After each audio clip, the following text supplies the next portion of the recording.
आजच्या आपल्या पॉडकास्टमध्ये कमबॅक करतायत सिद्धहस्त चित्रकार श्री शेखर साने दादा. आतापर्यंत जवळपास 8,000 चित्र जी आहेत, मग त्यात श्री स्वामी समर्थांचं असेल, बाकी विभूतींचं असेल, अशी त्यांनी चित्र आतापर्यंत पूर्ण केलेली आहेत. माझं लहानपण अहमदनगरच्या गुजर गल्लीमध्ये नाना रेखेंचा वाडा. नाना रेखे म्हणजे स्वामी महाराजांचे जे ज्योतिषी होते, त्यांनी महाराजांची पत्रिका तयार केली होती. त्यांच्या शेजारी माझं लहानपण, त्या वाड्याच्या शेजारी पहिलं लहानपण तिथे गेलं. आता हे माझं करिअरचं स्वामींच्या पेंटिंग मधलं 29वं वर्ष आहे. त्या पेंटिंगमध्ये चेहऱ्यावरती रंग कधी कधी लेपन करताना कधी कधी लाल रंगाचं प्रमाण खूप वाढलं. आणि मग नेहमीप्रमाणे अमेरिकेतनं परत फोन आला. अच्छा. स्वामी महाराजांचा त्यांना जे काय मेसेज यायचे त्या हनुमंते काकांना, मग ते स्पष्ट शब्दात सांगायचे. मग ते म्हणले, त्याला सांग माझं थोबाड लाल करून ठेवलंय, अरे मी काय वानर आहे का. बापरे. मग सरांनी ते टर्पेंटाने चेहरा पुसला, पुन्हा रंगात बदल केले आणि पुन्हा अर्ध्या तासाने पुन्हा त्यांचा फोन आला. मग महाराज म्हणतात की आता मला माझा चेहरा आरशात बघा असं वाटतं. आणि 98ला मला एका ट्रेकमध्ये स्पायनल इंजुरी झाली. स्पायनल इंजुरी अशी होती की मला छातीपर्यंत, म्हणजे अगदी पोटापासून छातीपर्यंत अख्खा पिंजरा माझा कॅरी करायला लागत होता. एका लिमिटला तर असं वाटलं होतं की हा जीव नको वाटत होता, की असं जगणंच नको. बरोबर. आणि बरोबर ती वेळ अशी होती की त्याच्यात स्वामी चरित्रात महाराज म्हणतात की मीच राम होतो, मीच कृष्ण होतो. तर महाराजांना म्हणलं की तुम्ही म्हणता मीच राम होतो, मीच कृष्ण होतो. तर म्हटलं महाराज याचा अर्थ तुम्हीच विष्णू आहात. मी तुमचं विष्णू रूपातलं चित्र काढीन, माझं हे दुखणं कमी करा. अख्खा दिवसभर मी पडूनच असायचो. पडल्या मी महाराजांचं एक विष्णू रूपातलं स्केच बसवलं. आणखी महाराज विष्णू रूपामध्ये शेषावरती पहुडलेले. आणि अक्कलकोटला जेव्हा मी पहिल्यांदा गेलो तर ते विष्णू रूपातलं स्केच मी माझ्या बॅगेतनं नेलं होतं. तर काही समाधीवर असे हात ठेवले, महाराजांना म्हणलं की तुमचं विष्णू रूपातलं स्केच काढून इथं आणलंय आणि खूप इच्छा आहे की हे चित्र करून तुमच्या इथे अर्पण करावं अक्कलकोटला. तसं त्या मंदिराच्या गाभाऱ्यामध्ये ती मोठी झुरळं असतात ना, अशी काही हजार झुरळं त्या गाभाऱ्यामध्ये होती.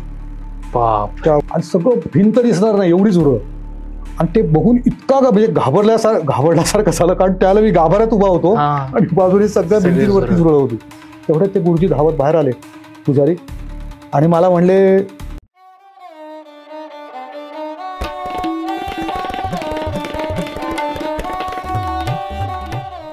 कॉस्मोस्टार मीडिया प्रेझेंट स्वीट टॉक्सच्या आजच्या पॉडकास्टमध्ये तुमचं सगळ्यांचं मनापासून स्वागत. आजच्या आपल्या पॉडकास्टमध्ये कमबॅक करतायत सिद्धहस्त चित्रकार श्री शेखर साने दादा. दादा, तुमचं खूप खूप स्वागत आहे पुन्हा एकदा आपल्या पॉडकास्टवर. आणि सर्वप्रथम मला हे सांगावं वाटेल की पहिला जो आपण पॉडकास्ट केला होता त्याच्यामध्ये थोडासा ऑडिओचा प्रॉब्लेम होता. तुम्ही सगळ्यांनी कमेंट केली. 3 तासाचा पॉडकास्ट असून सुद्धा आणि ऑडिओचा थोडासा प्रॉब्लेम असून सुद्धा जवळपास 1,20,000 लोकांपर्यंत आत्ताच्या माहितीनुसार तेवढ्या लोकांनी तो पॉडकास्ट बघितला. त्याच्यानंतर आम्ही अजून एकदा पॉडकास्ट केला होता, पण काही तांत्रिक कारणांमुळे तो पॉडकास्ट आम्हाला रिलीज नाही करता आला. त्यामुळे मग आम्ही ठरवून आज पुन्हा एकदा तुमच्यासमोर आलेलो आहोत. आणि अर्थातच श्री स्वामी समर्थांच्या बाबतीतले अनुभव किंवा मग बाकी विभूतींच्या बाबतीतले अनुभव दादा आज आपल्यासोबत शेअर करणार आहेत. पहिला जो पॉडकास्ट होता तो एक ओव्हरऑल दादाची जी जर्नी होती त्या रिलेटेड होता. आज संपूर्ण पॉडकास्ट हा फक्त अनुभवांच्या बाबतीत असणार आहे.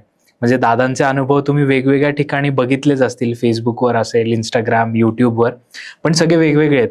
सो सगळ्याचं एक कंपायलेशन म्हणून आजचा आपला पॉडकास्ट आहे.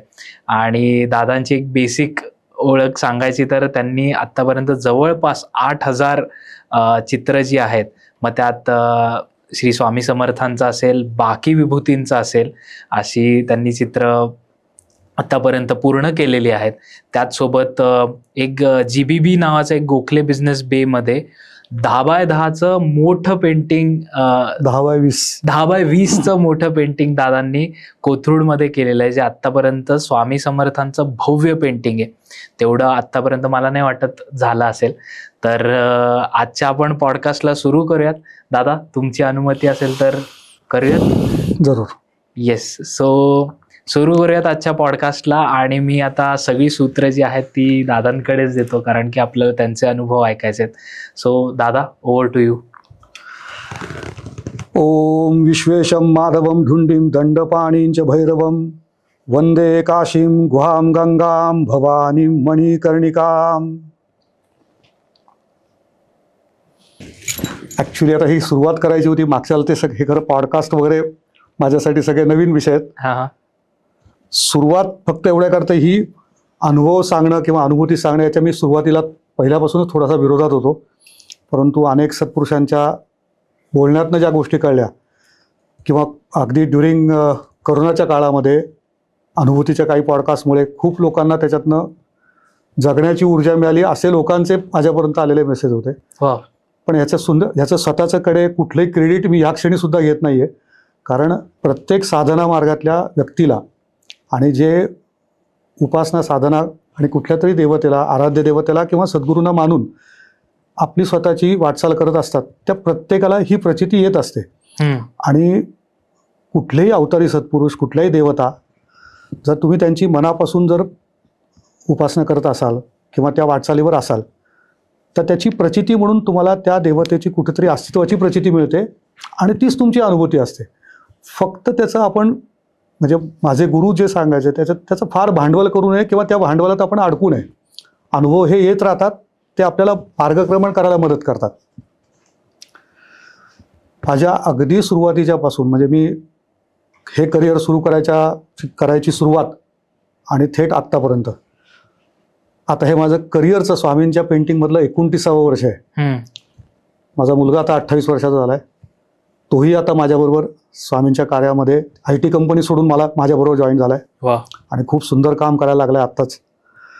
तर ह्या सगळ्या पार्श्वभूमीवरती मी थोडासा भाग्यवान जास्त ठरलो म्हणता येईल की माझ्या दोन्ही आईवडिलांकडनं पण सासू सासऱ्यांकडनं पण दोन्हीकडनं माझ्यासाठीची जी पार्श्वभूमी मला जी मिळाली ती खरोखर एखाद्याला भाग्याने मिळते अशी पार्श्वभूमी होती.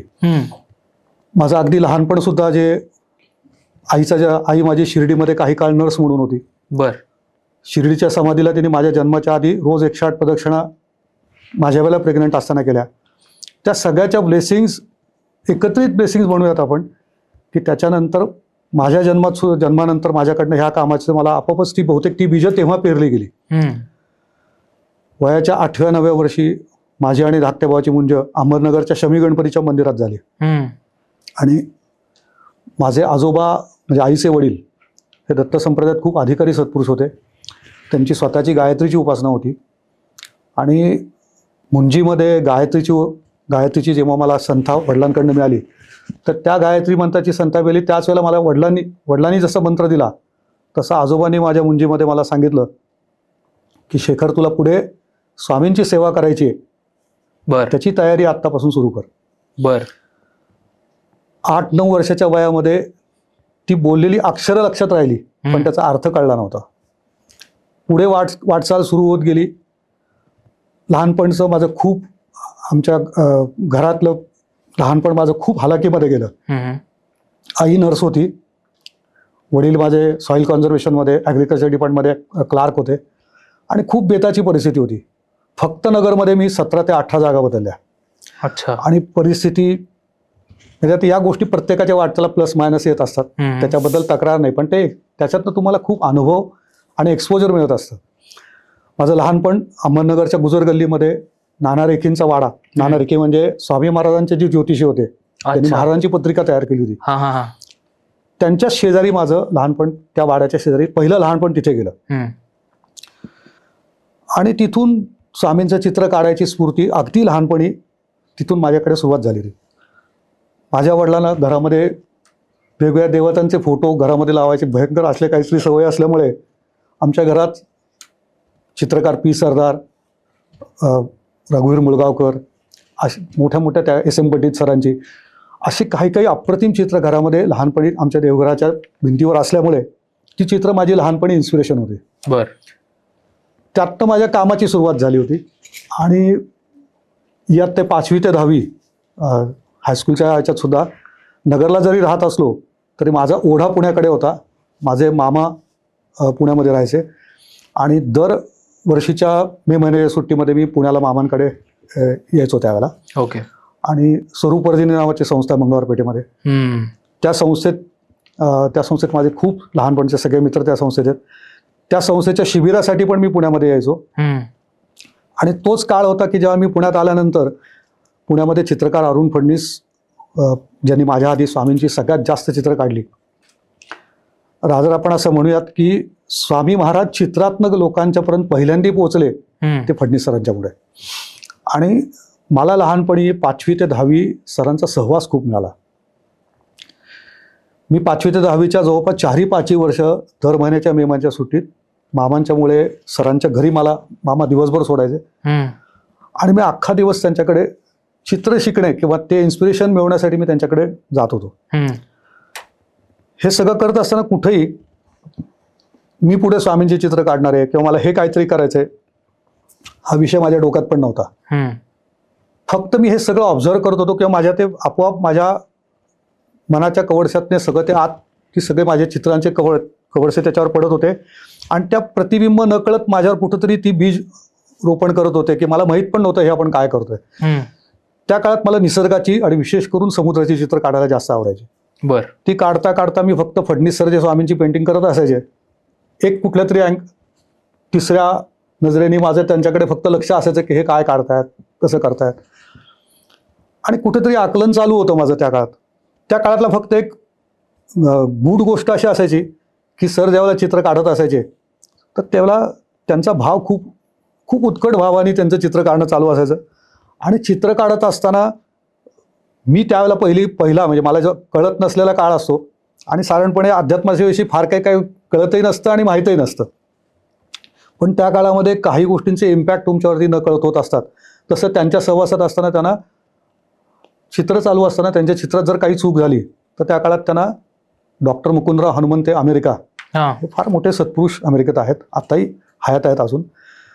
तर हनुमंते काकांचा त्यांना फोन यायचा आणि काकांचा फोन आला की ते खूप म्हणजे त्या चित्रातनं ते डायरेक्ट सांगायचे की महाराजांच्या चित्रामध्ये डोळे लहान झालेत, उजवा कान मोठा झालाय, एका पायाला नखं काढलेली नाहीयेत की ते नखं दिसत नाहीयेत. इथपासून चित्रातली कुठलीही चूक असेल किंवा त्याच्यात चेहऱ्यामध्ये डोळ्यामध्ये नाकात कानात तर ती स्पष्टपणे तिकडनं निर्देश केली जायची. मला फक्त या गोष्टीचा अप्रूप वाटायचं की 7 समुद्रापलीकडे अमेरिकेतनं राहणाऱ्या व्यक्तीला इथल्या चित्रात चाललेले बदल कसे कळतात. तर हे फक्त एक गुड अट्रॅक्शन मला त्या बाबतीमध्ये होतं. ह्या पलीकडे मी त्याच्याकडे काही बघायचो नाही. एक आठवणीतला त्यांच्याकडचा असा किस्सा होता की त्याला लोणावळ्याच्या मठासाठी नाना परांजपे यांच्या फार मोठे सत्पुरुष होऊन गेले नाना परांजपे त्यांच्या मठासाठीचं नांगरगावच्या चित्र करत होते. आणि फडणीस सर मोठं चित्र होतं 8x4 दोन्ही हात कमरेवरती होते आणि असं मोठं पेंटिंग चालू असताना त्या पेंटिंगमध्ये चेहऱ्यावरती रंग कधी कधी लेपन करताना कधी कधी लाल रंगाचं प्रमाण खूप वाढलं. आणि मग नेहमीप्रमाणे अमेरिकेतनं परत फोन आला. अच्छा. स्वामी महाराजांचा त्यांना जे काय मेसेज यायचे त्या हनुमंते काकांना मग ते स्पष्ट शब्दात सांगायचे. मग ते म्हणले त्याला सांग माझं थोबाड लाल करून ठेवलंय, अरे मी काय वानर आहे का. बापरे. आणि मग सरांना असं ऐकल्यानंतर सर ते खूप मग सरांच्याही लक्षात आलं. मग सरांनी ते टर्पेंटाने चेहरा पुसला, पुन्हा रंगात बदल केले आणि पुन्हा अर्ध्या तासाने पुन्हा त्यांचा फोन आला. मग महाराज म्हणतात की आता मला माझा चेहरा आरशात बघा असं वाटतं. वा. अशा आणि मग हे सगळं मी त्यांचे ते अनुभव पाहत त्यांच्या सगळ्या हालचाली मी ते पाहत असायचो. कळण्याचं वय नक्की नव्हतं पण ह्याच वयामध्ये तुमच्यावरती सगळे संस्कार होत असतात. साधारणपणे कुठल्याही प्रकारचे मग ते अध्यात्मातले असू देत, चांगले असोत किंवा वाईट असो, तुमच्या वयाच्या 12-14 वर्षापर्यंत जे संस्कार तुमच्यावरती होतात तसा पिंड तुमचा तयार व्हायला लागतो. तसा समूह मला ते सगळं लहानपणापासून बघायला मिळालं. मला लहानपणापासून निसर्गाची प्रचंड आवड होती. स्वरूपवर्धिनी संस्थेमुळे सायकलवरती रायगड, राजगड, पन्हाळा, शिवथरगड अनेक ठिकाणी महाराष्ट्रातल्या खूप ठिकाणी मी सायकलवरती गेलोय. आणि तीच आवड पुढे कंटिन्यू राहिली. 10वी पर्यंत माझा अभ्यासामध्ये फारसं लक्ष नव्हतं. अभ्यास हा माझ्यासाठी सगळ्यात दुय्यम, सेकंडरी पण नाही, थर्ड रेचा होता. त्याचा परिणाम म्हणून मला माझ्या भावाला दोघांनाही अत्यंत कमी मार्क आम्हाला 10वी मध्ये मिळाले. म्हणजे इतके कमी मिळाले की अभिनव कॉलेज सारख्या कॉलेजमध्ये ऍडमिशन घ्यायला जो त्या काळामध्ये कुठेच ऍडमिशन मिळत नाहीत की लोक अभिनवला घ्यायचे असा ट्रेंड होता. अच्छा. अशा अभिनवमध्ये सुद्धा मला 3rd वेटिंग लिस्टला शेवटून 4th-5th नाव होतं. तिथेही मिळणं शक्य नव्हतं. केवळ त्या कॉलेजचे प्रिन्सिपॉल माझ्या वडिलांचे लहानपणचे मित्र निघाले आणि मग मला एका अटीवरती त्यांनी ऍडमिशन दिली की कॉलेजमध्ये तू मला याच्यात काय करून दाखवशील. आणि मी कॉलेजचे 5ही वर्ष त्यांना कमिट केली होती की चांगल्यात चांगल्या मी माझं उत्तीर्ण होऊन दाखवीन. आणि बोलल्याप्रमाणे कॉलेजची 5ही वर्ष अत्यंत उत्तम रेंजमध्ये सगळ्या याच्यात पास झालो. आणि कॉलेजचा काळ जसा माझा सुरू झाला तेव्हा मी पुण्यात राहायला आलो. आणि कॉलेजमध्ये असताना मी म्हणजे सांगायला हरकत नाही की त्या पिरियडमध्ये आत्ताची जर मुलं बघितली आणि माझ्या त्या काळातल्या बॅचमधली सगळीच मुलं, मी माझंच कौतुक सांगणार नाही कारण माझ्याबरोबरची सगळी मित्र माझे प्लस मायनस याच पद्धतीचं जीवन जगत होते. पण माझ्या वाट्याला त्या काळामध्ये जरा खूप जास्त स्ट्रगल आला त्या काळामध्ये. बर. मी राहायला निगडीला होतो. कॉलेज माझं पाषाण सूस सोडलं होतं. मी दिवसाला 62 ते 63 किलोमीटर सायकलिंग करायचो. असं जवळपास 3 ते 4 वर्ष केलं. कॉलेजच्या 5 वर्षातलं 3 ते 4 वर्ष मी 60-62 किलोमीटर रोजचं सायकलिंग करायचो. पाषाणवरनं निगडीला राहायला होतो. निगडीवरनं पाषाण सूस रोडचं कॉलेज. तिथून दुपारी मी महर्षीनगरला एका कंपनीमध्ये नोकरीला जायचो. ती कंपनी 3 ते संध्याकाळी 6 असायची. 3-4 तासाचं तिथे काम करायचं. 6:30ला तिकडनं भांडारकोडच्या जिममध्ये जायचो. तिथल्या व्यायामशाळेत व्यायाम करायचा. तिथून सायकल घ्यायची. मग तिथून शिवाजीनगर स्टँडला स्केचिंग करायला जायचो. तिथे माझा स्केचिंगचा मित्रांचा ग्रुप होता. मग तिथे स्केचिंग करायचं आणि मग स्केचिंग झाल्यानंतर 9-9:30ला शिवाजीनगर स्टँडवरून निघायचं आणि 10:30पर्यंत घरी पोहोचायचं. हे रुटीन माझं 3.5-4 वर्ष जवळपास मी काढलं. बापरे. आणि म्हणजे सकाळी 6ला घर सोडलेला मी रात्री 10-10:30 घरी पोहोचायचो. आणि हे सुद्धा 62-63 किलोमीटर सायकलिंग करून. तो पिंडच त्यामुळे असा तयार झाला की, आणि हे सगळं ग्रँटेड असायचं. मस्तीचा स्वभाव खूप होता. निसर्गाची प्रचंड वेड होतं निसर्गाचं. त्यामुळे किल्ले फिरायला आवडायचे. सुट्टी घ्यायला आवडायची नाही कामामध्ये. मी घरात असलो तरी काहीतरी उद्योग माझे चालू असायचे. अशा याच्यात कॉलेजची 5 वर्ष संपली. त्याच्यानंतरच्या पासआउट झाल्या मला लगेचच आर्किटेक्चरल पर्स्पेक्टिव्हचं काम करण्याची संधी मिळाली. मुंबईला दादरला माझी निर्मला वैद्य म्हणून माझी आजी होती. आणि तिच्याच बिल्डिंगमध्ये 33 मजल्यावरती रवी परांजपे म्हणून फार मोठे चित्रकार तिथे राहायचे. तर माझ्या आजीला ते बहीण मानायचे. तर त्यांची भेट झाली आणि त्यांची भेट झाल्यानंतर ते जे काम करायचे ते आर्किटेक्चरल पर्स्पेक्टिव्ह, मी त्या कामाच्या प्रेमात पडलो. असं वाटलं की हे प्रोफेशन म्हणून स्वीकारावं. आणि ते काम मी जीव ओतून मी त्याच्यात ठरवलं की हे आपल्याला काम करायचं. आणि पासआउट झाल्या मला लगेच एक संधी मिळाली की ज्याच्यात मला कॉलेजमधलाच एक जुना मित्र भेटला आणि तो म्हणला असायचं म्हणजे ओळखीचे एक आर्किटेक्ट आत्ता मस्कतवरनं आलेत, तर ते बिल्डिंगची चित्र रंगवतात, तुला करायला आवडेल का? आणि मी त्यांची चित्र बघितलं आणि माझ्या लक्षात आलं की हेच ते काम आहे जे रवी परांजपे सर करतात. तर सरांचं काम खूपच वेगळ्या डिग्निटीचं होतं. वेगळ्या लेवल म्हणजे अतिशय वरचा क्लास काम होतं फार. आणि मग मी त्या कामाला करायचा लगेच निर्णय घेतला. मी 9 वर्ष त्यांच्याकडे आर्किटेक्चरल पर्स्पेक्टिव्ह केली. आणि पर्स्पेक्टिव्ह करताना सुद्धा मला खूप मोठ्या लोकांसाठी त्या काळात काम करायला मिळालं. म्हणजे ऑफिस कॉन्ट्रॅक्टर सर असतील, चार्ल्स कुरिया असतील, इक्बाल चानी असतील, पुण्यामधलं स्पेस डिझाईन सिंडिकेट होतं. पुण्यात खूप साऱ्या आर्किटेक्ट फर्म्स होत्या. आर्किटेक्ट विश्वास कुलकर्णींसारखे पुण्यामध्ये प्रतियश जेवढे मोठ्या आर्किटेक्ट लोकांकडे काम केलं.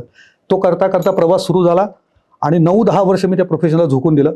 आणि इतकं वेळासारखं त्या काळात फिटनेस चांगला होता आणि त्याच्यावर जोरावरती मी त्या काळाचे असे आवाक्याबाहेरची कामं गाठण्याचे त्या काही खूप प्रयत्न केले. तर त्याच्यामध्ये सुद्धा मी एक काम आर्किटेक्चरल पर्स्पेक्टिव्हचं बर्ड सायव्ह्यू करायचे होते एका बिल्डिंगचे. आणि आय रिमेंबर BG शिर्के सरांसाठी मी काम केलं होतं. आणि त्यांनी पहिल्यांदा सिपोरेक्समध्ये सुरुवात दुबईमध्ये केली होती. आणि त्यांना सिपोरेक्स दुबईचं मोठं काम मिळणार होतं. आणि त्या काळामध्ये 3D स्टुडिओ नव्हता. तर मॅन्युअलीच काम करायला लागायचं, एक तर मॉडेल मेकिंगमध्ये किंवा चित्र काढून. तर मॉडेल मेकिंगला खूप वेळ लागतो. त्यामुळे त्यांनी चित्रकार लोकांना खूप ठिकाणी विचारलं, पण त्यांना 3 दिवसात करून द्यायचं कुठेही चान्स नव्हता. माझ्या आर्किटेक्ट देशपांडे ज्यांच्याकडे मी काम करायचो त्यांच्यापर्यंत हा विषय आल्यानंतर मी त्यांना हो सांगितलं. म्हटलं फार तर काय होईल, चित्र होणार नाही, तुम्ही हो सांगून टाका म्हटलं.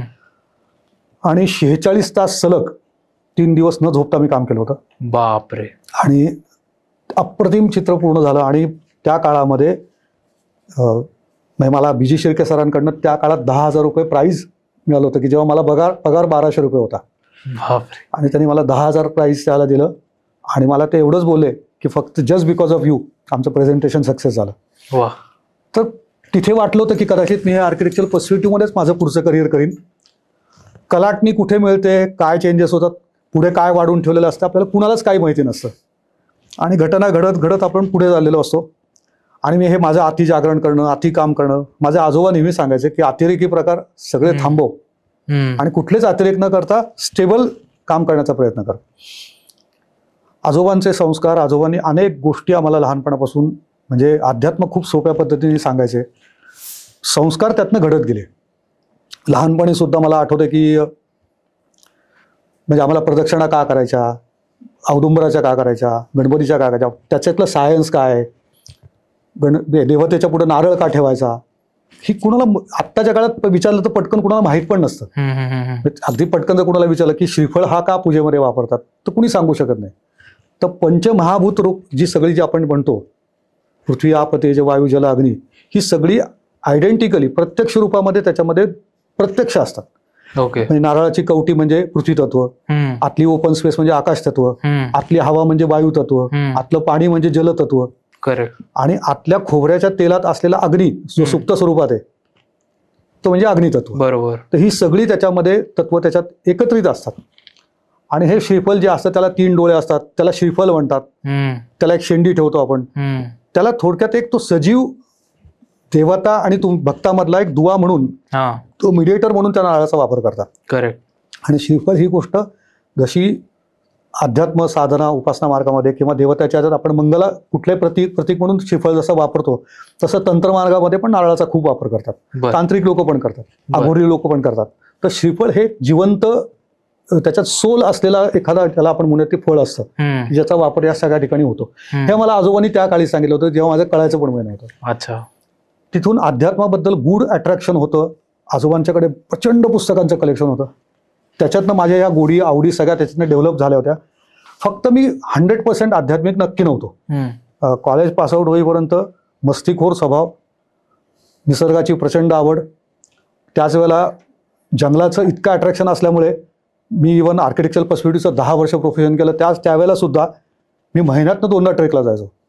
आणि मग नशिबाने मला पुण्यातले 3 मित्रांचे मोठे आमचे 2 ग्रुप असे होते की जे इंजिनिअरिंग कॉलेजचे होते. म्हणजे शाळेमध्ये असलेला एक मित्र जो इथे 10वीला खूप चांगल्या मार्क, तो बोर्डात आला होता. एक मित्र तोही पुण्यात सेटल झाला. दुसरा मित्र माझ्या कॉलेजला होता, तोही खूप चांगल्या मार्काने पासआउट झाला, तोही पुण्यात आला. आणि मग त्याची भेट झाल्यानंतर त्याचाच इंजिनिअरिंग कॉलेजच्या मित्रांचा ग्रुप मला मित्र म्हणून मिळाले आणि त्यांच्याबरोबर मी ट्रेक सुरू केले. हा प्रवास जिथपर्यंत माझं इतकं हे चाललेला होता की त्याला कुठेही असं वाटत नव्हतं की आता ह्याच्यात कुठं माझे काही फार बदल होतील. आणि कालांतराने मधला काही असं की त्यांना माझं लग्न झालं. लग्न झालं तसं तिथून माझ्या लाईफला सगळ्या कलाटणी सुरू झाल्या. बर. स्वामी महाराज हे माझ्या लाईफमध्ये अगदी लहानपणापासून, वयात 1ली-2री मध्ये असताना मी स्वामींची चित्र कागदावर रेखाटली होती. 10वी मधलं पहिलं चित्र सुद्धा मी स्वामींचं कॅनव्हास पेंटिंग ऑइल पेपरवरती केलं होतं, ऑइल कलर मधलं. आणि त्याची सुद्धा गोष्ट अशी घडली की मला 10वी मध्ये खूप कमी मार्क मिळाले होते आणि अभिनवला ऍडमिशन मिळणं शक्य नव्हतं. तर फडणीस सरांच्या मी कानावरती घातलं तर सर मला म्हणले की स्वामींचं चित्र काढ, ते चित्र जमलं तर ऍडमिशन मिळेल. मी अतिशय श्रद्धेने एक स्वामींचं कॅनव्हास पेंटिंग त्या ऑइल पेपरवरती छान ऑइल कलरमध्ये केलं. आणि ज्या दिवशी मी चित्र कंप्लीट केलं दुसऱ्या दिवशी सकाळी आमच्याकडे पोस्टाने ऍडमिशन लेटर घरी आलेलं होतं. वा. आणि ती माझी कदाचित महाराजांनी ती पहिली सुरुवात करून दिली होती. मग तो अभिनवचा काळ पार पडला, 10 वर्षाचा आर्किटेक्चरल पर्स्पेक्टिव्हचा काळ पार पडला. पासआउट नंतर हे सगळे ह्या गोष्टी जशा पुढे गेल्या, लग्न झाल्या माझ्या लाईफमध्ये सगळे टर्निंग पॉईंट तिथून सुरू झाले. आणि त्यातला मुख्य असं झाला की मी काय म्हणतात आपण की अनेक जागा बदलत माझी स्टेप करत मी पुण्यात इथपर्यंत पोहोचलो. आणि लग्न झाल्यानंतर मी 94 साली लग्न झालं. 98 साली मला जवळपास 19 महिन्यासाठी बेड रिटर्न व्हायला लागलं. हा माझा बेड रिटर्नचा काळ हाच माझ्या आयुष्याला खूप मोठा कलाटणी देणारा ठरला. बऱ्याच वेळेला आयुष्यात चांगल्या वाईट घटना प्रत्येकाच्या आयुष्यात येतात आणि त्याच कदाचित आपल्याला आयुष्यात आपल्या लाईफचा टर्निंग पॉईंट असू शकतात. प्रत्येक वेळेला असतील असं नाही, पण तुमच्या भाग्यात काय लिहिलं हे आपल्याला काहीच माहिती नसतं. आणि तुम्ही काय त्याच्याकडे पॉझिटिव्हली घेता त्याच्यावरती खूप गोष्टी तुमच्या मॅटर करतात. आणि 98ला मला एका ट्रेकमध्ये स्पायनल इंजुरी झाली. आणि त्या स्पायनल इंजुरीमध्ये काही मिसगाईड ट्रीटमेंट झाल्या आणि त्याच्यानंतर माझी इतकी हलाखीची परिस्थिती झाली की मला बेड रिटर्न व्हायला लागलं. आणि त्याला पुण्यातल्या एका न्यूरोसर्जननी मला लाईफ टाईम बेड रिटर्न व्हावं लागेल असं मला माझ्या बायकोला प्रत्यक्ष सांगितलं की तुम्ही मनाची तयारी करा, तुम्हाला म्हणे लाईफ टाईम बेड रिटर्न राहावं लागेल. हे ऐकल्यानंतर माझ्या बायकोचे माझ्या दोघांची पायातली ताकदच गेली, ती खालीच बसली. आणि मग मी ते सगळं ऐकलं. मला स्ट्रेचरवरनं आणलेलं होतं आणि त्या स्ट्रेचरवरनं जेव्हा त्या मोठ्या लिफ्टमध्ये जेव्हा होतो तर माझ्या बायकोला मी फक्त एवढंच म्हणलं. त्याच्या आधीची गोष्ट अशी झाली होती की त्या ज्या डॉक्टरांनी मला लाईफ टाईम बेड रिटर्नचा रिपोर्ट सांगितला, त्या डॉक्टरनी एक गोष्ट खूप चांगली केली माझ्यासाठी. ते म्हणले, हे बघा म्हणे, मी न्यूरोसर्जन आहे, न्यूरोफिजिशियन आहे, आणि माझं न्यूरो या क्षेत्रातलं मला फक्त म्हणले 2% कळतं. अच्छा. मी किती मोठा हे असलो तरी मला 2% कळतं आणि 98% त्याला कळतं. इतका म्हणले हा ब्रेन अकल्पनीय आहे. तर मला त्यांनी हे एकच सांगितलेलं वाक्य मी खूप पॉझिटिव्हली घेतलं. आणि लिफ्टमधनं खाली उतरताना बायकोला मी एवढंच म्हणलं की ज्याला 98% कळतं ना त्याला फॉलो करू, अजिबात टेन्शन घेऊ नको. आणि मग मला कुठेतरी प्रचंड त्या परमात्म्याच्या अगाध शक्तीविषयी कुठेतरी पहिल्यांदा असं वाटलं की याला शरण जायला पाहिजे, किंवा हा एकमेव उपाय असू शकतो की जो तुम्हाला तारून नेईल. करेक्ट. तिथे कुठेतरी मी स्वामींच्या शोधाची माझ्या आत्मती सुरुवात व्हायला लागली. आणि मग महाराज या शक्तीला गवसणी घालण्याचा प्रामाणिक प्रयत्न केला. तोपर्यंत मी पूर्ण आडवा झालेलो होतो.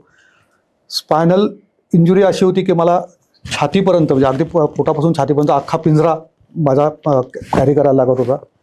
मला 10 किंवा 5-15 मिनिटं सुद्धा सरळ बसता येत नव्हतं. आणि असे मी तब्बल 19 महिने काढले. त्या 19 महिन्यातच मला मनाने खच्ची होण्याची खूप वेळ आली, कारण मला सवय नव्हती असं कधी. लहानपणापासूनचं थेट अगदी त्या बेड रिटर्न होईपर्यंतच्या काळात प्रत्येक दर महिन्यातले 2 ट्रेक करणं, निसर्गात फिरणं, 60-60 किलोमीटर सायकलिंग करणं, किंवा या सगळ्यामुळे तुम्हाला जर त्याच्यानंतर एकदम बेड रिटर्न व्हायला लागलं तर असं कुठल्याही माणसाला आजारपणामध्ये डिप्रेशन येतं. तसं मलाही आलं. आणि त्या डिप्रेशनमध्ये मी अगदी एका लिमिटला तर असं वाटलं होतं की हा जीव नको वाटत होता, की असं जगणंच नको. बरोबर. आणि अगदी तोच काळ की त्याला मी बेड रिटर्न व्हायच्या जस्ट 2 महिने आधी, 6 महिने आधी माझी बायको त्याला 6 महिन्याची प्रेग्नंट होती, मी ज्याला बेड रिटर्न झालो. अच्छा. आणि मुलाचा जन्म झाला त्याच्यानंतरचे तब्बल 19 महिने मी आडवा होतो. आणि त्या आडवा असतानाची जी काही मनस्थिती, जे काही आर्थिक, शारीरिक, मानसिक जे काही सफरिंग होतं, तो काळ होता की ज्याच्यामध्ये मी स्वामींची, म्हणजे काय म्हणतात ना, जीव ओतून सगळी उपासना केली. आणि त्या उपासनेमध्ये मी शरणागत भाव इतका माझा तो आपोआप माझ्यातनं झाला. असं आपण म्हणू शकतो की तुमच्या जेव्हा जास्तीत जास्त जेव्हा वाईट परिस्थिती येते ना, तेव्हाच तुम्ही ईश्वराला जास्ती चांगल्या पद्धतीने कनेक्ट होऊ शकता. बरोबर. तुमचं सगळं चांगलं चाललेलं असेल ना तर ईश्वर तुम्हाला आठवत पण नाही. कदाचित म्हणून असं असावं की जे नास्तिक लोक असतात, ओव्हर एज्युकेशन, अतिश्रीमंती, अति अभ्यास, अति एज्युकेशन, हे जेव्हा होतं, कुठली गोष्ट जेव्हा तुम्हाला अतिरेकी प्रमाणात सहज उपलब्ध होते तेव्हा ईश्वरी शक्तीपासून मनुष्य दूर जातो, कारण तिथं अहंकार बाळवलेला असतो. म्हणून तुम्ही जर ऑब्झर्व केलं असेल तर सगळे मोठ्या प्रोफेशन मधली जी लोक असतात, जी अतिबुद्धिमान आहेत, ती बऱ्याच वेळेला ती अंधश्रद्धा होतात, किंवा असं म्हणूया आपण की पूर्ण नास्तिक होतात. आणि नास्तिकून ती देवता, ईश्वरीय तत्वापासून दूर जातात. सगळीच होतात असं नाही. मी असे खूप मोठे डॉक्टर बघितलेत पुण्यामध्ये सुद्धा, जे 1.5 लाख कॅन्सर सर्जरी केल्यात आणि खूप मोठे शंकर महाराजांचे फॉलोवर आहेत. आता ह्या सगळ्या घटना जेव्हा घडत असतात तेव्हा आपण त्याकडे कसं बघतो, किती पॉझिटिव्हली राहतो, त्याच्यावर खरं तर सगळ्या गोष्टी सुरू होतात. 98च्या बेड रिटर्नमध्ये मला माणसं जवळनं बघायला मिळाली, माणसं शिकायला मिळाली. आणि आपल्या छोट्या छोट्या त्या वाईट परिस्थितीमध्ये तुम्ही कसे त्याच्याकडे बघता आणि तरुण जाता, ह्याच्यात महाराज ही शक्ती काय ही तुम्हाला खऱ्या अर्थाने त्या शक्तीला आजमवण्याची संधी तुम्हाला मिळाली. ती मला तिथे मी खरे स्वामी जवळनं बघितले. 98 बेड रिटर्न, 19 महिने त्या काळामध्ये माझी खरी सुरुवात तिथे झाली. आणि मला माझ्या सासऱ्यांच्याकडे, मी त्याला, माझा मुलगा छोटा पिल्लू असल्यामुळे 9-10 महिन्याचा असल्यामुळे आम्हाला त्यांनी त्यांच्याकडे बोलवून घेतलं. तिथे राहायला गेलो. माझ्या घराचं सगळं सामान त्यांच्याच शेतावरती आम्ही सगळं डंप करून ठेवलं होतं. आणि मी इतका खचलो होतो की हे जगणं किती वाईट आहे. त्याला माझी आर्थिक, शारीरिक, मानसिक सगळ्या बाजूनी नाकाबंदी झालेली होती. काम बंद झालेलं होतं. हालचाल नसल्यामुळे, मला फिटनेस नसल्यामुळे शारीरिक पण खूप व्याधी, त्यांच्याने प्रचंड त्रासलेलं होतं खूप. आणि तो काळ होता की ज्याला मी महाराजांसाठी असा वेडापिसा व्हायला लागलो की आता हे. तर त्यावेळेला मी अगदी करिअरची सुरुवात माझी त्या काळात तिथून झाली. आता याच्यातली मुख्य बॅकग्राऊंड अशी सांगायला हरकत नाही की माझे सासरे, माझ्या सासऱ्यांचे पणजोबा हे अक्कलकोट महाराजांच्या मुख्य पुजारी घराण्यातले होते. आणि चोळप्पा महाराज अक्कलकोटात आले त्याच दरम्यान त्याच्या आधीपासून हे हर्डीकर घराणं तिथे होतं. बर. आणि सोळप्पा महाराजांच्याकडे नंतर पुजारी पद सगळं आलं. आणि माझ्या सासऱ्यांच्या घरामध्ये स्वामी महाराजांनी दिलेली मारुतीची मूर्ती जी मी त्यांच्या घरी राहत असताना त्यांच्या पूजेमध्ये होती. दगडावर कोरलेला हनुमान होता. बर. आणि माझी खूप श्रद्धा त्या हनुमानावरती होती आणि तो स्वामींनी दिलाय म्हणून त्याच्यावर जास्त प्रेम पण होतं. आणि मी खूप असा त्या काळामध्ये मेडिटेशनमध्ये मग हे सगळं मला वाचन, त्याला मी त्याच वेळेला ती मानवी जीवनातील गूढ रहस्य नावाची पुस्तकं दत्तवदूत महाराजांची, बर, अनेक आध्यात्मिक पुस्तकांचं वाचन त्याला मेडिटेशन काळात मी करत होतो. इथे माझी खरी सुरुवात झाली. त्यातली अगदी आठवणीतल्या काही गोष्टीमध्ये मी पिठापूरला कुरवपूरला जाण्याचा मला योग कसा आला की 98च्या मेडिटेशनमध्ये मला माझ्या एका मेहुण्याकडनं विजापूरला मुनगोडच्या जवळ तिबेटियन ट्रीटमेंट, आयुर्वेदिक तिबेटियन ट्रीटमेंट आहे. त्या ट्रीटमेंटसाठी त्याने मला 1.5 महिन्यासाठी तिकडे पाठवलं. बर. 1.5 महिना ट्रीटमेंट करून मी त्या विजापूरकडनं येत होतो. ट्रेनमध्ये माझ्या एका माणसाशी अगदी पुण्याला उतरताना ओळख झाली आणि तो म्हटला, तुम्ही हा एवढा पिंजरा का लावला आहे? तर मी म्हटलं की काय नाही, म्हटलं मला स्पायनल इंजुरी आहे, त्यासाठीच म्हटलं मी ट्रीटमेंटला गेलो होतो. मग बोलता बोलता तो म्हटला, मग तुम्हाला ह्या सगळ्यातनं बाहेर पडायचं असेल तर तुम्ही एकदा कुरवपूरला जा. तर मी विचारलं कुरवपूर काय आहे? मग ते म्हटले श्रीपाद वल्लभांची तपोभूमी आहे. म्हटलं नाही, म्हटलं मी सध्या तर कुठे जाऊ शकत नाही, कारण म्हटलं माझं सगळं आर्थिक, शारीरिक, मानसिक सगळ्या बाजूनी म्हटलं माझी अशी स्थिती की म्हटलं मी कुठे जाण्या इतकी माझ्याकडे सध्या आर्थिक परिस्थितीच नाही. मग ते म्हटले, मी तुम्हाला तिकीट पाठवलं तर जाल का? अच्छा. तर असं कुणीतरी आपल्याला बोलत असतं. तर मी त्यांनी माझा पत्ता लिहून घेतला आणि मी पुण्याला पोचल्यानंतर एक 10-12 दिवसांनी मला पोस्टाने कुरवपूरचं तिकीट आलं. बापरे. त्या वेडिटन कंडिशनमध्ये सुद्धा मी मनाचा हिया करून म्हटलं त्यांच्याकडनं आता आलंय आणि ट्रेनचं तिकीट होतं स्लीपर कोचचं, तर मी गेलो. रायचूर स्टेशनला उतरून मी कुरवपूर गाठलं. जेव्हा मी कुरवपूरला गेलो, कुरवपूरमध्ये केळकर स्वामी नावाचे एक सत्पुरुष होते. ते तिथे राहत होते, त्यांची तपश्चर्या तिथे बरीच वर्ष झाली होती. अतिशय तेजस्वी, मला त्यांचा चेहरा अजून आठवतोय. तर त्यांना श्रीपाद वल्लभांचं प्रत्यक्ष दर्शन तिथे अनेक वेळा झालं होतं. अच्छा. तर त्या विभूतीच्या त्यांनी सांगितलेल्या वर्णनावरनं मी तिथे त्यावेळेला श्रीपाद वल्लभांची काही स्केचेस, चित्र तिथे बसून केली. आणि तिथे श्रीपाद वल्लभांनी त्या काळातलं तिथे श्रीपाद वल्लभ जिथे तपश्चर्या करतोय तेव्हापासूनचा एक वटवृक्ष तिथे पारावरती आहे. त्या वटवृक्षाला मी त्या परिस्थितीत सुद्धा 108 प्रदक्षिणा तिथे केल्या. आणि मला तिथली आठवण अगदी महत्त्वाची सांगायची म्हणजे कोजागिरी पौर्णिमेची हे होती, गाभाऱ्यामध्ये मी तिथे असं मागणं उभा राहिलो होतो. आणि मला एकदम आतल्या गाभाऱ्यातल्या पुजाऱ्यांनी मला आतमध्ये बोलवलं. मला म्हणलं की तुम्ही आतमध्ये या. मग तिथे एक बसलेला एक मनुष्य होता. तो खूप मोठ्यांदी आरडाओरडा करायला लागला की म्हणे मी गेली 16-18 वर्ष म्हणजे दर महिन्याच्या पौर्णिमेला येतो, मला तुम्ही ह्या बॉर्डरच्या कधी आत येऊ दिलं नाही. ही व्यक्ती पहिल्यांदा आली आहे, तुम्ही त्याला डायरेक्ट गाभाऱ्यात कसं काय बोलवता? तर ते पुजारी म्हणले की मला दत्त महाराजांचा जो काही आदेश आहे त्याप्रमाणे त्यांना आतमध्ये मी बोलवलंय. आणि गाभाऱ्यातल्या आतमध्ये तो जिथे मुखवटा आहे कुरवपूरच्या गाभाऱ्यातला, त्या मुखवट्याच्या खाली शिवलिंग आहे. मला त्या शिवलिंगाची पंचोपचार पूजा त्यांनी माझ्याकडनं तिथे करून घेतली. वा. आणि ते म्हणले हा योग खूप कमी वेळेला कुणाला तरी येतो. आणि मग ती काय शक्ती होती मला माहित नाही, पण त्याच्यात तर मी खूप असा भारावल्यासारखं झालो होतो. तिथून बाहेर आल्यानंतर जी व्यक्ती खूप आरडाओरडा करत होती ती म्हणली की या पुजाऱ्याने म्हणे तुम्हाला म्हणजे तुमचं काय म्हणे याच्यानं काही पहिल्यापासून तुम्ही काही आहे का? म्हटलं तुमचं नातेवाईक आहेत का त्यांचे? म्हटलं मी पहिल्यांदा आलो. म्हटलं मला इथलं काहीच माहिती नाही. मग तो म्हटला मी 16 वर्ष इथे येतो. म्हटले मला या माणसाने कधी ह्याच्या जवळ इथे येऊ दिलं नाही, तुम्हाला डायरेक्ट गाभाऱ्यात कसं काय येऊ दिलं? म्हटलं मला खरंच कल्पना नाही. तर काही वेळेला योग असतात ते आपल्याला माहीत नसतात की ह्याचे काय दूरगामी परिणाम काय आहे, ही शक्ती कुठली आपल्यामध्ये आत्ता हे होतीये. पण त्या गाभाऱ्यातल्या शिवलिंगाला स्पर्श करून ती जी काही शक्ती त्यावेळेला मिळाली, तिथून कामाची सुरुवात झाली. पण ह्या कामाच्या सुरुवात होण्याच्या आधी सुद्धा मला मेडिटेशन काळामध्ये इतकी फिजिकल कंडिशन वाईट लेवलला गेली होती माझी की म्हणजे असं वाटत की आता हा जीव नको. आणि मग खूप वाईट विचार डोक्यात येत होते. आणि त्यावेळेला पुण्यामध्ये अन्नछत्राची पालखी पुण्यामध्ये आली होती. मी पालखीच्या दर्शनाला गेलो, तिथेही प्रचंड मोठी रांग होती. मला 2-3-5 मिनटं सुद्धा उभं राहता यायचं नाही. आणि मी कसा बसा रिक्षात आडवा पडून झोपून तिथे गेलो होतो. तिथे गेल्यानंतर गर्दी बघितली, माझ्या लक्षात आलं की आता आपण इथेही दर्शन घेऊ शकणार नाहीये. महाराजांना मी लांबनं नमस्कार केला की तुमच्या पालखीचे दर्शन मला होण्याची शक्यता दिसत नाही. म्हटलं मी येऊ शकणार नाही एवढ्या गर्दीमध्ये. तर लांबनं मी हात जोडले, रिक्षातनं उतरून फक्त तिथे माझ्याकडे अशी वृद्ध व्यक्ती बाजूला आली आणि असं त्याने शब्दांमध्ये हात घालून एक पुस्तक हातात दिलं. ती स्वामींची बखर होती. बर. आणि माझ्या अंगावर मोठ्यांनी खेकसले.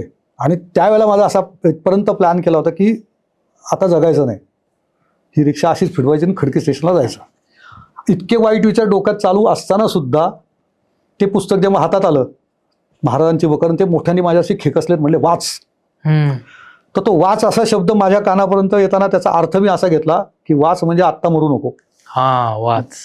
ते पुस्तक मी अत्यंत श्रद्धेने घरी आलो, ते स्वामी चरित्र जे बखरीचं जे, तर ते वाचायला सुरुवात केली. आणि अतिशय त्याच्यात मी खूप महाराजांच्या विषयीच्या अत्यंत शरणागत भावाने ती बखर जशी वाचत गेलो, सलग 17-18 तास 22 तास, मला आठवत नाही किती वेळ, पण ती माझी बखर एका पूर्ण 1.5-2 दिवस वाचून ती पूर्ण संपवली. आणि रात्री उशिरा ती बखर संपत आली असताना त्याच्यात स्वामी महाराजांचा महानिर्वाण प्रसंग होता की जो वाचताना मी ढसाढसा रडलो. आणि मग तिथे ती स्वामींच्या विषयीची कनेक्टिव्हिटी त्या पुस्तकाने मला दिली. आणि ते चरित्र वाचताना मी महाराजांचं सानिध्य अनुभवत होतो. आणि बरोबर ती वेळ अशी होती की त्याच्यात स्वामी चरित्रात महाराज म्हणतात की मीच राम होतो, मीच कृष्ण होतो. आणि मग स्वतःच्या अवताराबद्दल महाराज जिथे जिथे सांगतात, दत्तनगर, मूळ पुरुष, वडाचं झाड, ते सगळं डोळ्यासमोर उभं राहता माझ्या मनात स्वामींचं विष्णुरूप कसं असेल. मग मी असा विचार केला आणि महाराजांना मनामधल्या ज्या आपण मनात ज्या चर्चा करतो तसं आपलं आराध्य स्वामी आहेत. तर महाराजांना म्हटलं की तुम्ही म्हणता मीच राम होतो, मीच कृष्ण होतो. तर म्हटलं महाराज याचा अर्थ तुम्हीच विष्णू आहात. आणि तुम्ही जर विष्णू आहात तर माझं हे दुखणं तुमच्यासाठी खूप किरकोळ आहे. मी तुमचं विष्णू रूपातलं चित्र काढीन, माझं हे दुखणं कमी करा. असं फक्त बाय हार्ट बोललो.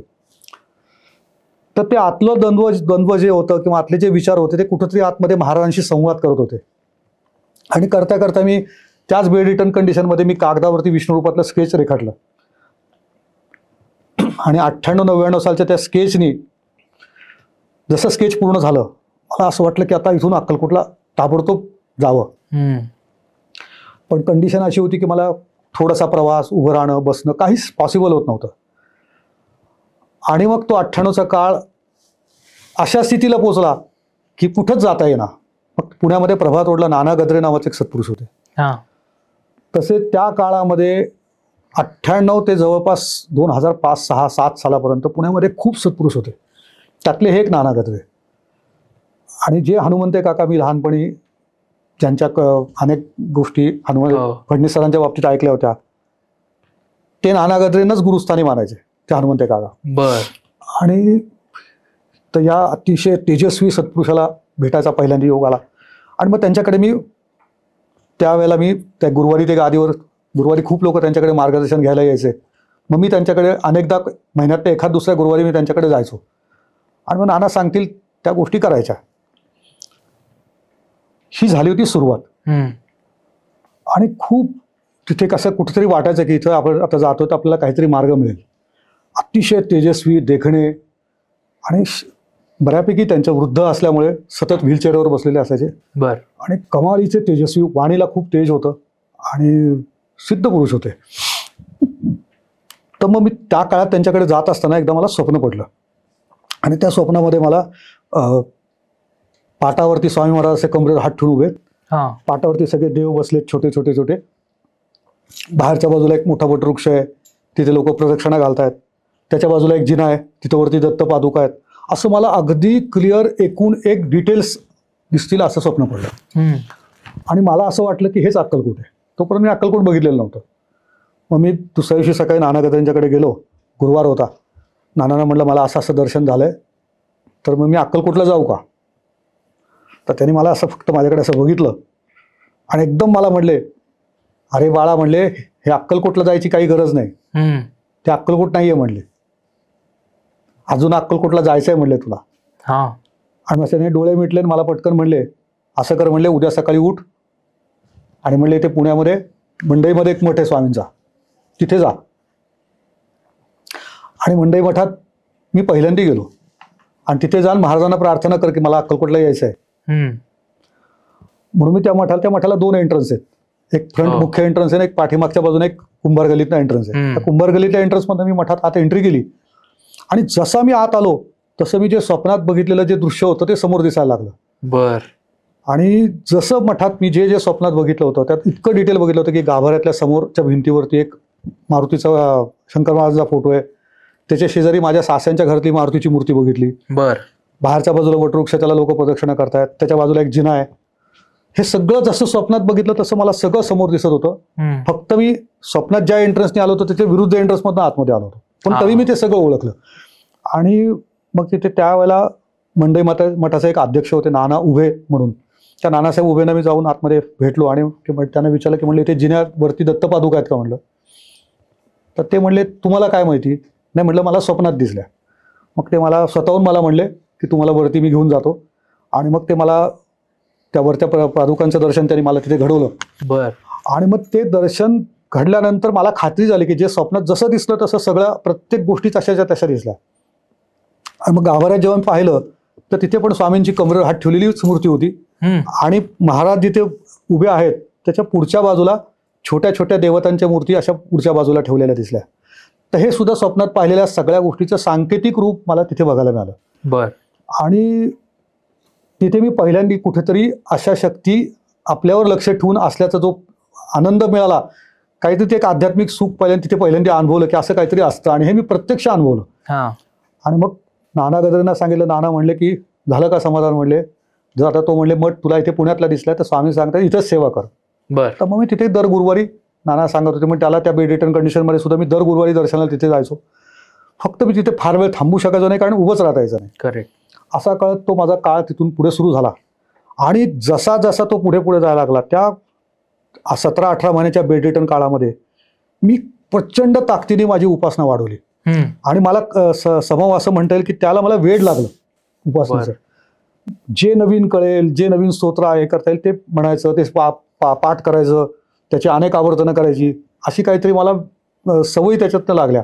मग ते घोरात कष्टात उद्धार स्तोत्र होतं. मग एक मित्र माझ्याकडे आला, म्हटलं तुझ्याकडे एवढीच तुझी स्तोत्र पाठ आहे तर तू एक देवीचं एकही स्तोत्र का नाही म्हणत. म्हटलं मला कुठलंच नाही येत. मग त्याने मला तुळजाभवानी स्तोत्र म्हणून दाखवलं, टेंबेस्वामी महाराजांनी दिलेलं. पण टेंबेस्वामी कृत तुळजाभवानी स्तोत्राचे मी पाठ चालू केले, ते म्हणायला सुरुवात केले आणि लगेचच ते माझे पुढचे एक 8 दिवसामध्ये तेही स्तोत्र पाठ झालं. आणि तोच काळ होता की म्हणजे माझ्या फिजिकल एवढ्या वाईट कंडिशनमध्ये सुद्धा मी स्वामींची स्केचेस, चित्र माझी चालू ठेवली होती. आणि त्यावेळेला मी एक पहिल्यांदा महाराजांचं शिवलिंगाला टेकून बसलं एक सुंदर चित्र माझ्या हातनं, त्याला वॉटर कलरमध्ये मी केलं. अप्रतिम चित्र ते झालं. आणि मग ते चित्र मी मंडई मठाला अर्पण केलं. आणि मंडई मठाने ते चित्र त्या काळातल्या एका पुण्यतिथी उत्सवाला 12-15 हजार प्रति छापून अख्ख्या पुण्यामध्ये ते वाटलं. आणि मला असं कुठेतरी तिथेही आनंद मिळाला की आपल्या महाराजांनी एवढी मोठी सेवा घेतली. मग तोच काळ होता की दापोडीमध्ये म्हणजे खडकी पुण्यापासून जवळ पिंपरी चिंचवडच्या अलीकडे दापोडी म्हणून एक खडकीच्या पुढे आहे. त्या दापोडीमध्ये स्वामी भक्तांचं पहिलं संमेलन झालं. बर.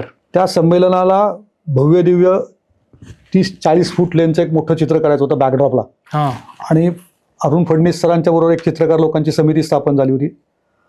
आणि त्या समितीमध्ये मला पण यायची इच्छा होती चित्रकार म्हणून, पण माझी स्थिती फिजिकली डाऊन असल्यामुळे मला कुणी त्याच्यामध्ये परवानगी दिली नाही. आणि मला मी असं मनाने खूप खट्टू झालो होतो. आणि त्यावेळेला काय झालं की ज्या वेळेला चित्र करायचं होतं आदल्या दिवशी म्हणजे जिथे ते संमेलन होणार होतं तिथे मी दापोडीला पोहोचलो. तिथे पोहोचल्यानंतर ज्या चित्रकारांना बोलवलं होतं चित्र काढण्यासाठी त्याच्यापैकी कुणीच पोहोचलं नाही. आणि फडणवीस सरांना नेमकं त्याच दिवशी अक्कलकोटच्या एका ट्रस्टच्या मिटिंगसाठी जायला लागलं. त्यामुळे सर पण नव्हते आणि मी एकटा तिथे आर्टिस्ट म्हणून पोहोचलो. आणि मग तिथे जे संमेलनाचे तिथे जे सगळे संयोजक होते ते म्हणले आता कुणीच चित्र करायला आलेलं नाहीये आणि एवढा 30-40 फुटाचा बॅकड्रॉप आपला रिकामा राहणार आहे. मला म्हणले करता का तुम्ही. तर ते संयोजकांनी विचारल्यानंतर मला इतकी स्फूर्ती आली. मी म्हटलं हो करीन की. म्हटलं फक्त मला मदतीला कोणीतरी म्हटलं रंग घ्यायला, कारण मी वाकू शकत नाही म्हटलं. मला ते म्हणले आम्ही तुम्हाला पहाड बांधून देतो, रंग द्यायला, खाली उचलून ठेवायला मदत करतो, कराल का. आणि काय कुठली ऊर्जा आली त्या बेड रिटर्न कंडिशनमध्ये मला 10 मिनिटं उभं राहता येत नव्हतं. हा. 13-14 तास सलग उभं राहून 40 फूट लेनचा मोठा बॅकड्रॉप, वा. 12 फूट उंच होता, 30 ते 40 फूट लांबीचा होता. तेवढा मोठा बॅकड्रॉप, जो स्वामी भक्तांचं पहिलं संमेलन पुण्यात झालं, तो अख्खा बॅकड्रॉप माझ्या एकट्याकडनं झाला. वा.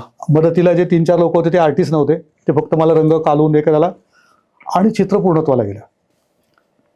त्याच पहिल्या स्वामी भक्तांच्या संमेलनामध्ये मला सुवर्ण नाईक आजी यांची पहिल्यांदा ओळख झाली.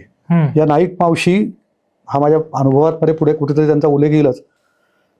म्हणजे कारंडे नायकांचा उल्लेख स्वामींच्या बकरीमध्ये आहे, की ज्या कारंडे नायकांना लहानपणी म्हणजे ते छोटे, या नाईक आजेंचे पणजे सासरे म्हणजे आजे सासऱ्यांचे वडील, त्यांच्या आजे सासरे जेव्हा छोटे होते तर त्यांना त्यांचे वडील, त्यांचा पायाची जखम सडल्यामुळे ती रिकवर होत नव्हती, म्हणून सोलापूरच्या एका हॉस्पिटलमध्ये त्यांना घेऊन आले होते मुंबईवरनं. आणि त्याला इंग्रज काळातलं ते हॉस्पिटल होतं, आणि मग त्या हॉस्पिटलमध्ये त्या पायाचं ऑपरेशन, पाय काढून टाकायला सांगितलं होतं.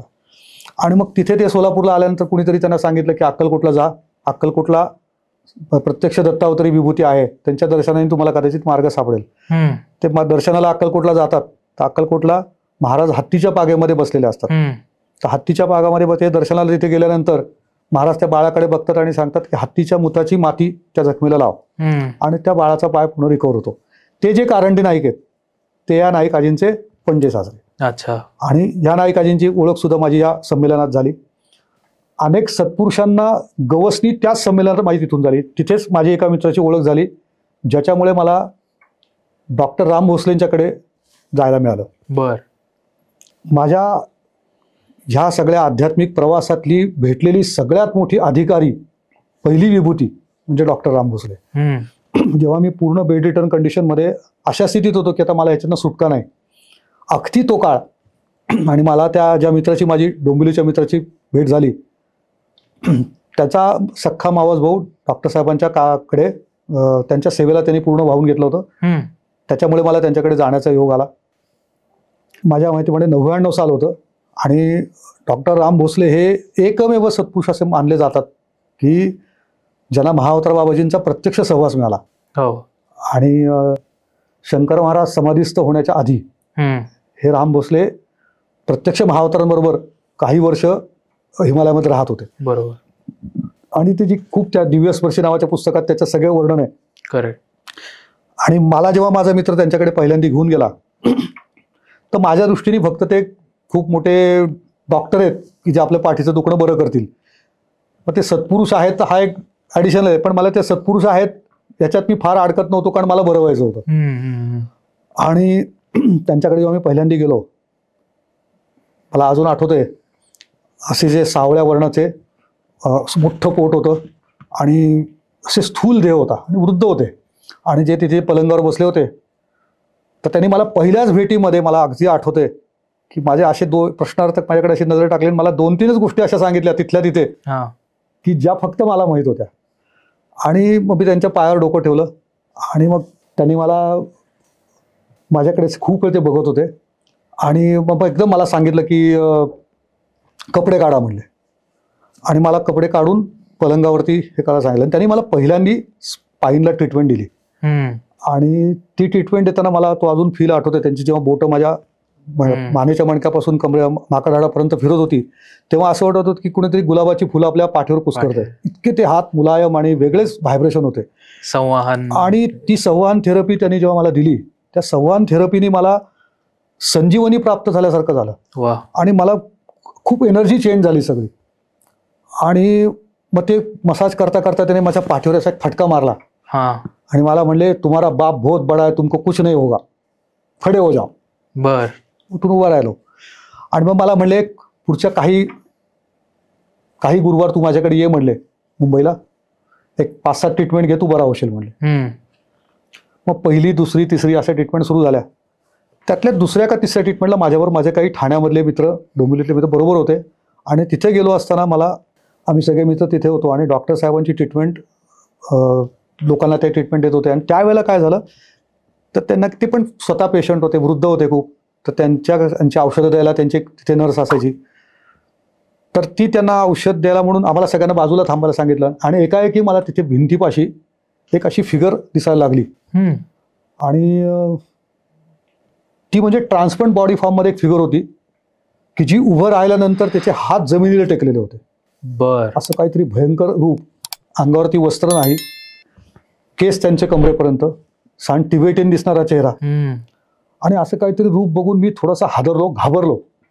आणि मी तेच बघत होतो आणि ती बॉडी पूर्ण ट्रान्सपरंट होती, जी फिगर दिसत होती. आणि त्या फिगरमधनं राम भोसलेंच्या पाठीमागे भावावतार बाबाजींच्या बहिणीचा फोटो आणि लहरी माशांचा फोटो, असे 3 फोटो होते. ते मला त्या बॉडीतनं आरपार दिसत होते. बर. आणि हे सगळं बघितल्यानंतर मी थोडासा विस्मयचकित होऊन हे माझ्या मित्राला एक्सप्लेन करायला लागलो. तशी ती दिसत असलेली आकृती व्हॅनिश झाली. मग तुम्हाला मित्र म्हणला की अरे तू हे सगळं जे दिसलं तू डॉक्टर साहेबांच्या कानावर घाल. मग मी जसं डॉक्टर साहेबांना सांगायला लागलो तसं त्यांच्या डोळ्यातनं अश्रू यायला लागले. त्यांनी मला घट्ट मिठीत घेतलं, जवळ घेतलं आणि मला म्हणले की हे भद्रभाऊ महाराज. आणि ह्यांना म्हणे मी तिबेटमध्ये मसाज केला होता. बर.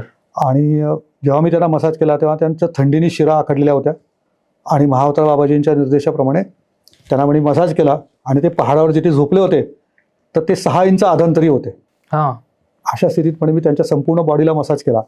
आणि त्या मसाज केल्यानंतर आणि मग त्याच्यात त्यांनी मला त्या सांगता आमच्या सगळ्या त्या मित्रांना सांगता ते म्हणले होते की मी, मग ते त्या पुस्तकातही दिव्य वर्षीत उल्लेख आहे की माझा पहिल्या जन्मात मी महाराणा प्रताप होतो, दुसऱ्या जन्मात मी संभाजी महाराज होतो, आणि तिसरा जन्मही माझा भोसल्यांच्याच घरात आहे, आणि हा कदाचित माझा मुक्तीचा शेवटचा जन्म आहे. मग त्यांनी मला त्यांच्या हाताने वॉटर ऑफ हँड्स नावाचं एक अतिशय रेअर पुस्तक इंग्लिशमध्ये लिहिलं, आडवं पुस्तक होतं.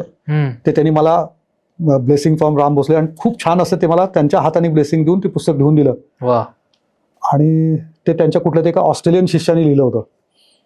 आणि मग जेव्हा मला त्या सत्पुरुषाचं दर्शन त्यांच्या घरात झालं तर त्यांनी मला खूप जवळ घेऊन मला प्रेमाने म्हणले की आज म्हणे तुझ्यामुळे मला कळलं की एवढी मोठी विभूती आपल्या घरात येते, आणि आता तुला माझ्या घरात येण्यासाठी कधी अपॉइंटमेंट घ्यायला लागणार नाही, तर तू माझ्याकडे 5-6 ट्रीटमेंट घे, तू पूर्ण बरा होशील. आणि मग ही डॉक्टर साहेबांची माझी भेट, त्यांची कृपा तिथे पहिल्यांदा झाली. माझं दुखणं बरं व्हायला त्यांचं संवाहन तिथे कुठंतरी मार्गस्थ झालं. फक्त या सगळ्या घटनेमध्ये तोपर्यंत मला राम भोसले किती मोठे आहेत, कोण आहेत, काहीही माहिती नव्हतं. मला फक्त बरं होणं हा एकमेव तिथं मी ठेवलेला होता.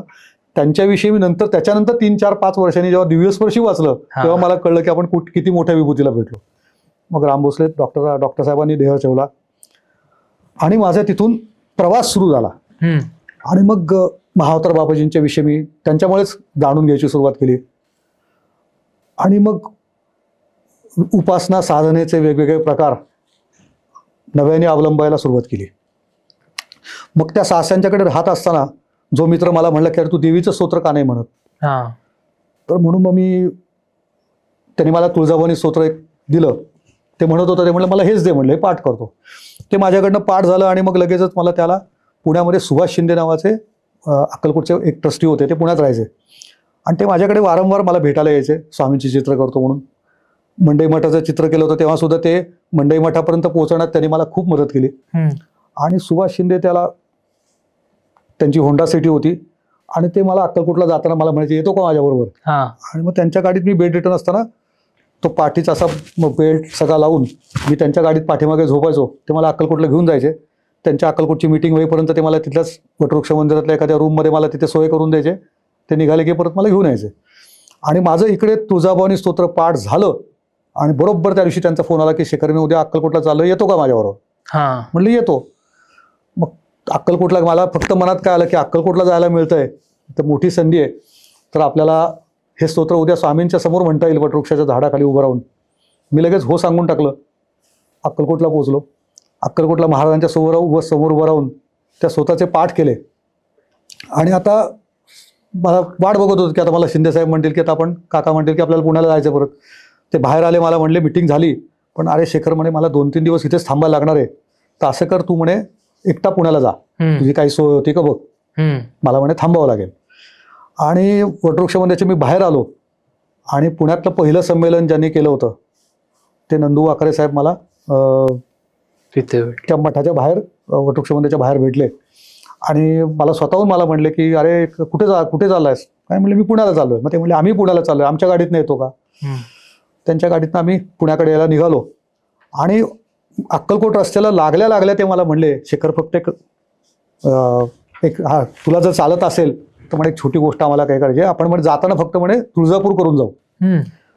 आणि मला इतकं आश्चर्य वाटलं की तुळजाभवानी स्तोत्र पाठ झाल्या झाल्या जगदंबेच्या दर्शनाला पहिली हे मिळाली, संधी मिळाली आणि तुळजापूरला पोहोचलो. तुळजापूरला गेलो, कुठला तरी उत्सव होता, 1-1.5 किलोमीटर मोठी रांग होती आणि मोठ्या रांगेमध्ये, आणि माझी स्थिती एवढी उभं राहणं चालणं शक्य नव्हतं, तरी पण मी मनाचा हिया केला आणि म्हटलं तुळजापूरपर्यंत आलोय तर त्यानिमित्ताने आपल्याला तिच्या समोर आता हे स्तोत्र करायला मिळेल. रांगेत उभं राहिल्यानंतर माझ्या लक्षात आलं की हा भली मोठी रांग आहे, आपण ठरवतो 108 पाठ पण होतील. मी म्हणायला सुरुवात केली आणि 100 पाठ माझे क्रॉस झाले होते तेव्हा मी अगदी गाभाऱ्याच्या जवळ पोहोचलो होतो. बर. मला आय रिमेंबर की 107वा पाठ चालू होता तेव्हा मी गाभाऱ्याच्या दरवाज्यात होतो. तेव्हा मला गाभाऱ्यातले पुजारी स्वतःहून मला म्हणले, तुम्ही ते काय स्तोत्र म्हणता ते म्हणे आतमध्ये या म्हणा म्हणले. त्यांनी मला गाभाऱ्यात आतमध्ये घेतलं आणि त्यावेळेला देवीला नैवेद्य दाखवायची वेळ झालेली होती आणि त्यांनी दरवाजा आतनं बंद केला आणि ते वाखारे पती पत्नी माझ्या बरोबर होते, त्यांना सुद्धा मागं थांबवलं, मला एकट्याला आत घेतलं. मला त्या देवीच्या गाभाऱ्यात मला म्हणले, आता ते देवीच्या समोर कटलं स्तोत्र म्हणतात ते म्हणा म्हणले. तर मी ते तुळजाभवानी स्तोत्र टेंबेस्वामींचं तिच्या समोर उभं राहून म्हणलं खड्या आवाजात आणि म्हणल्या त्यांनी त्या देवीच्या तिथला जो विडा होता तो मला म्हणले, हा तुम्हाला प्रसाद म्हणून घ्या म्हणले. आणि तो तुळजाभवानी आईसाहेबांचा प्रसाद तिथे मिळाला आणि तिथून माझ्या खऱ्या अर्थाने तिचा आशीर्वाद तिथे प्राप्त झाला. ज्या कामाची सुरुवात होण्याच्या आधीची म्हणजे मंडई मठाचं दर्शन झालं, लगेच आईसाहेबांचं तिथे मला पहिली प्रचिती मिळाली. तिथून पुण्याला आलो आणि पुण्याला आल्यानंतर मग त्या तुळजाभवानी स्वतःचे नित्यनियमितपणे मी रोजचे 11 पाठ चालू केले सकाळ संध्याकाळ. त्याच दरम्यान मला अजून एक स्वप्न पडलं आणि त्या स्वप्नामध्ये मला असं दिसलं की मी आकाशमार्गाने एका मंदिरामध्ये खाली उतरतोय. म्हणजे मला हे कळलं नाही की मी त्याला कुठल्या रूपात, मी स्वतः मनुष्य आहे का पक्षी आहे हे काही मला कळलं नाही, पण कुठल्या तरी वर्ण असं मी खाली आकाशमार्गाने त्या मंदिरात खाली उतरलो आणि जिथे खाली उतरलो तिथे समोर गाभाऱ्यामध्ये असा अंधार होता, असे 2च डोळे दिसत होते आणि वरती श्री काल भैरव प्रसन्न असं लिहिलेलं होतं. आणि त्या गाभाऱ्याच्या बाहेर उजव्या कोपऱ्यामध्ये एक खूप मोठा पिंपळ होता, मोठं झाड होतं कुठलं तरी, आणि त्या झाडाला टेकून एक असा जाड शेंदूर लावलेला त्रिशूळ ठेवलेला होता. हे मला असं स्वप्नामध्ये अगदी क्लिअर दिसलं आणि काल भैरव प्रसन्न हे सगळं वाचलं आणि माझं स्वप्नातनं जाग आल्या मी माझ्या सासऱ्यांना सांगितलं की मला असं आत्ता स्वप्न पडलं. तर ते मला म्हणले की चांगलं स्वप्न आहे, म्हणले भैरवाचं स्वप्न पडलं असेल तर कुलदैवत आहे आमचं पण आणि तुमचं पण, तर तू दर्शनासाठी म्हणून कसबा पेठेत एक जुन्या कालभैरवाचं मंदिर आहे तर त्याच्या दर्शनाला जाऊन ये. बर. तर म्हणून मी त्या दर्शनासाठी कसबा पेठेतल्या भैरवाच्या दर्शनाला गेलो आणि तिथे सुद्धा जे स्वप्नामध्ये मंदिर पाहिलं होतं ते प्रत्यक्ष समोर होतं. तसंच तो गाभारा, तसा तिथे अंधार, आतमध्ये ते लकाकणारे असे ते 2च उग्र डोळे, वरती श्री कालभैरव प्रसन्न लिहिलंय. मग मला वाटलं मग ते शेंदूर लावलेला त्रिशूळ झाडाला टेकून ठेवला होता तो दिसतोय का म्हणून बघितलं तर झाड दिसलं मला, पण शेंदूर नाही, शेंदूर त्रिशूळ नाही दिसला. मग त्या पुजाऱ्यांना विचारलं इथे कुठे शेंदूर लावलेला त्रिशूळ आहे का? ते म्हणले आहे म्हणले, पण तुम्हाला कोणी सांगितलं? म्हणले नाही, म्हणलं मला असं स्वप्नात दिसला होता. म्हणलं इथं कुठे आहे का? ते म्हणे पाठीमागच्या बाजूला आहे. मंदिराच्या पाठीमागं गेलो, तिथे एक शेंदूर लावलेला एक त्रिशूळ तिथे ठेवलेला होता. बर. मग त्याचंही दर्शन झालं आणि मग कालभैरवनाथांविषयी तिथे माझी मनामध्ये त्यांच्या उपासनेचं पण तिथे हे सुरू झालं. माझं कुलदैवत पण संगमेश्वरचे भैरव आहेत असं आमच्या फॅमिलीमध्ये सगळे कुटुंबीय सांगत असल्यामुळे मला असं वाटायला लागलं की आपण संगमेश्वरच्या भैरवाला जावं. आणि संगमेश्वरला म्हणजे रत्नागिरीच्या पुढे ह्या संगमेश्वरचं भैरवाचं स्थान म्हणजे ज्या संगमेश्वराच्या मंदिराच्या जवळ संभाजी महाराजांना पकडलं, धर्मवीर संभाजी महाराजांना ज्या स्थानावर पकडलं ते स्थान त्याच्या जवळ, आणि तिथे त्या भागाला दक्षिण काशी म्हणतात. अतिशय प्राचीन दक्षिणपंथी खूप मंदिरांचे तिथे अवशेष आहेत आणि अप्रतिम मंदिर आहेत त्या भागांमध्ये, पण सगळी मंदिरं बरीचशी पडझड झालेली आहेत. आणि तिथे हे प्राचीन भैरवाचं मंदिर आहे एवढं मला कळलं होतं. तर मी ठरवलं की जायचं, काही झालं तरी या मंदिरात आपल्या कुलदेवतेच्या दर्शनाला जायचं असं ठरवलं. आणि मुलगा माझा 1.5-2 वर्षाचा होता तेव्हा मी पहिल्यांदा त्या मंदिराच्या दर्शनाला तिथे गेलो. दर्शनाला गेलो तर जाताना पुण्यातनं मी असं ठरवलं होतं की जेव्हा मी पहिल्यांदा आपल्या कुलदेवतेला जाईन तर मी त्या पुजाऱ्यांचा मला नंबर मिळाला होता माझ्याच नातेवाईकांकडनं, तर त्यांच्याशी मी हे पण बोललो होतो की मला या माझ्या कुलदैवत म्हणून जी मूर्ती आहे त्या भैरवाची मूर्ती मी त्यांची जी नेहमी रंगवतात ते यावेळेस ही मूर्ती मी रंगवीन म्हटलं या उत्सवाची. तर म्हणून मग मी शौनक तिथे छोटा होता, 2.5-3 वर्षाचा होता मुलगा माझा त्याला. तर त्याला घेऊन मी पहिल्यांदी संगमेश्वरला जायचं ठरवलं. आणि मग मी, माझी पत्नी, आम्ही तिघंजण जेव्हा तिथे गेलो, तर मी मनात असं ठरवलं होतं की जेव्हा मी तिथे जाईन तेव्हा कालभैरव अष्टक 108 वेळा आणि देवा उचू नावाचं एक स्तोत्र आहे, कालभैरव स्तोत्र, कालभैरव व्रत स्तोत्र नाव आहे त्या स्तोत्राचं. तर ह्या 2 स्तोत्रांचे 108 पाठ मी करीन गाभाऱ्यात जाऊन, असं मी पुण्यात संकल्प केला. आणि परिस्थिती खूप नसल्यामुळे एसटीने आम्ही संगमेश्वर गाठलं. आणि तिथे गेल्यानंतर ते गुरुजी, त्याचे पुजारी होते, ते ज्या वाड्यात राहायचे, त्या ज्या वास्तूमध्ये राहायचे, ते एका भग्न मंदिराच्या अवशेषांवरती त्यांनी त्यांचं घर बांधून तिथे ती वास्तू केलेली होती. बर. तर त्या वास्तूमध्ये अशी खूप निगेटिव्ह स्पंदनं त्यामुळे जाणवत होती. भग्न वास्तूत त्यांनी ते सगळं त्यांचं घर थाटलेलं असल्यामुळे. त्यांना 2 का 3 मुली होत्या, त्यातल्या एका मुलीला पिशाच्ची बाधा होती, एक मुलगी मंद होती, आणि ते सगळं भयंकर वातावरण होतं सगळं तिथे. मी जेव्हा तिथे पोचलो तेव्हा शौनक 2-2.25 वर्षाचा होता. आणि त्या मंदिराचे ते गेल्यानंतर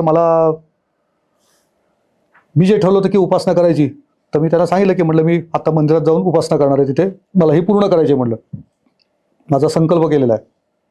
तर गुरुजी म्हणले तुम्ही त्या मंदिराच्या बाजूला जाऊ नका म्हणले.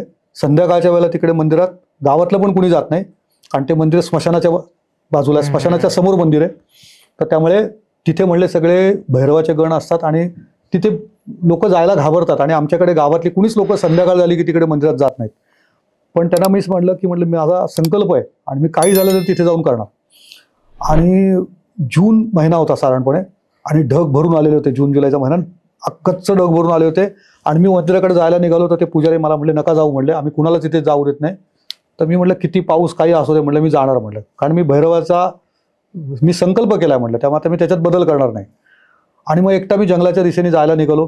जाताना उदबत्त्या बरोबर घेतल्या, त्या काडेपेटी घेतली होती. मंदिराच्या जायला लागलो तसा जाईपर्यंत काय नाही, जसा मी मंदिराच्या गाभाऱ्यापर्यंत पोहोचलो जंगलात, तर पाऊस सुरू झाला. तोपर्यंत लाईट हळूहळू कमी कमी होत गेला होता. गाभाऱ्यामध्ये पोहोचलो तोपर्यंत अंधार झालेला, काही दिसत नव्हतं. समोर जिथे मूर्ती आहे तिथपर्यंत पोहोचलो. आणि मग मी 108 पाठ करायचे आणि मी तिथे हे सुरू केली. आणि जसे मी 108 पाठ म्हणायला घेतले तसं गाभाऱ्यात अतिशय भयंकर सन्नाटा, घाबरायला होईल अशी सगळी भीतीदायक वातावरण होतं. हजारो बेडकं बाहेर ओरडत होती. बाहेरच्या बाजूला मुसळधार पाऊस सुरू झालेला होता. त्यात विजा कडाडत होत्या. जेव्हा विजा कडाडायच्या तेव्हाच ते भैरवाचं रूप फक्त त्याला दिसायचं, बाकी परत अंधार. पण मी खड्या आवाजात माझ्या प्रदक्षिणाच्या, माझे जे स्तोत्राचे पाठ होते ते चालू ठेवले. आणि पहिले 108 कालभैरव अष्टकाचे झाले, मग कालभैरव स्तोत्राचे झाले. तोपर्यंत 2-2.5 तास झालेले होते. आणि मी संध्याकाळी 7:30-7:30च्या सुमाला मंदिरात तिथे पोहोचलो होतो. रात्रीचे 10:30-11 झाले. आणि तोपर्यंत माझं पाठ जसे जसे व्हायला लागले तोपर्यंत लाईट गेलेली होती, लाईट नव्हते. आणि मग माझ्या कुठेतरी मनामध्ये भीती तग धरायला लागली की आता आपण इथून बाहेर कसं पडू जंगलात ना. आणि मग मी शेवटचे जसे पाठ सुरू झाले तसे मनोमन कुठेतरी घाबरून देवाला प्रार्थना केली की आता लाईट तरी येऊ देत, नाही तर मला मंदिरातनं बाहेर पडता येणार नाही. आणि अगदी शेवटचे 4-5 पाठ चालू असताना एकदम लाईट आले. जसे लाईट आले तसं त्या मंदिराच्या गाभाऱ्यामध्ये ती मोठी झुरळं असतात ना, अशी काही हजार झुरळं त्या गाभाऱ्यामध्ये होती. त्या संपूर्ण मूर्तीच्या बाजूनी, आणि सगळं भिंत दिसणार नाही एवढी झुरळं. आणि ते बघून इतका म्हणजे घाबरल्यासारखं झालं, कारण त्याला मी गाभाऱ्यात उभा होतो आणि बाजूने सगळ्या भिंतींवरती झुरळ होती. तर ते एक दृश्य बघून अक्षरशः भीतीचा गोळा आला पोटात. आणि लाईट आलेले होते. मग मी तसंच बाहेर आलो आणि मग मंदिराकडनं टोवर जंगलाच्या रस्त्याने परत मी त्या गुरुजींच्या जे पुजारी होते त्यांच्या घराकडे जायला निघालो. मी जेव्हा त्यांच्याकडे पोहोचलो तेव्हा त्या पुजाऱ्यांनी गावातल्या अनेक लोकांना बोलवून घेतलं होतं की अरे ते आमच्याकडे साने म्हणून एक जण आलेत भक्त, आणि ते माझं काही न ऐकता मंदिरात गेलेत आणि अजून ते परत आले नाहीत, आता 3 तास होऊन गेलेत. म्हणून त्यांनी अनेक लोकांना बोलवून घेतलं होतं गावातल्या. आणि मी जसा पोहोचलो तसे सगळ्यांचे चेहरे खुलले. मला म्हणले अहो म्हणे तुम्ही साने म्हणे कसे काय तिथे एकटे गेला आणि एवढ्या तुम्हाला भीती नाही का वाटली? वाटली पण मग मी त्यांना सांगितलं की तिथे मी त्या मंदिराच्या गाभाऱ्यात असताना मला उदबत्ती लावायची होती. पण काडेपेटी सादळली होती. मी उदबत्त्या बाहेर काढल्या, तो काडेपेटी सादळली होती. बाहेरनं तिथनं एक व्यक्ती आली आणि त्याने माझ्या खांद्यावर हात ठेवला आणि असं काडेपेटी लावून मला पुढे अशा उदबत्त्या धरल्या.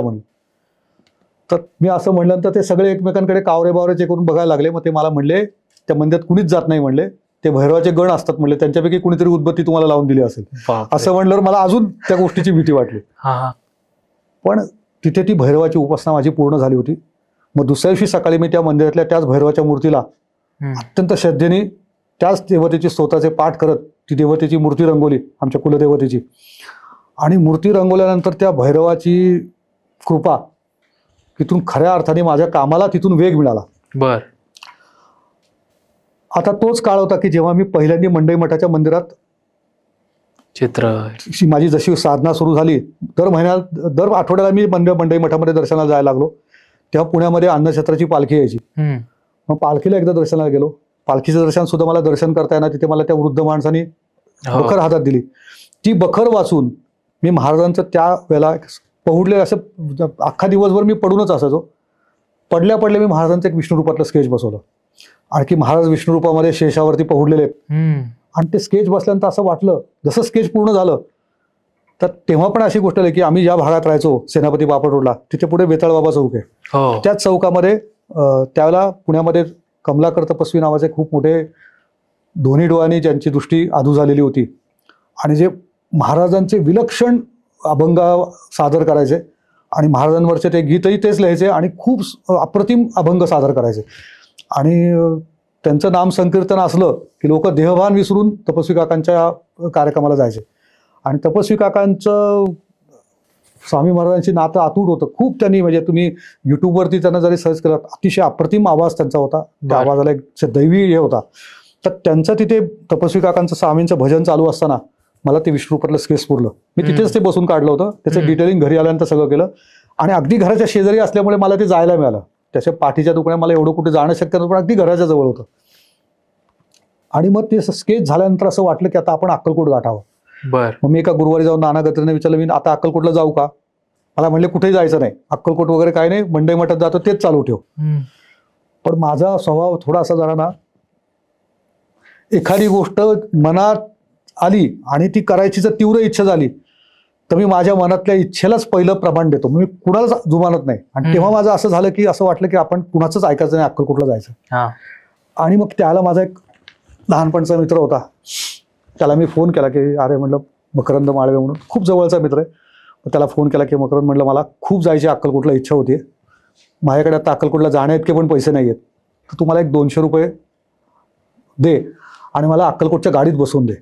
तर त्याची त्याला गाडी होती, तर त्याच्या फियाटमध्ये मला स्वारगेट स्टेशन नेलं, गाडीत बसवून दिलं, 200 रुपये दिले. म्हटलं जा तू म्हणलं. आणि म्हणलं मी तिथे मला गाडीत बसवलं की मग माझ्या घरच्यांना सांग. मी घरी सुद्धा सांगताना माझ्या सासऱ्याने हेच सांगितलं होतं की मला जरा थोडंसं खूप घरात बसून कंटाळा आलाय, तर हा मित्र जरा मला फिरवून आणतोय असं सांगून मी बाहेर पडलो आणि डायरेक्ट अक्कलकोटची गाडी गाठली. आणि त्याला मी सांगितलं होतं की अक्कलकोटच्या गाडीत बसवल्याशिवाय घरी सांगू नको की मी अक्कलकोटला झालोय. आणि मी अक्कलकोटला फर्स्ट टाइम त्याला पहिल्यांदा गेलो. साधारण 98 साल संपले होते, 99 सालामध्ये मी अक्कलकोटला पहिल्यांदा गेलो. बरं.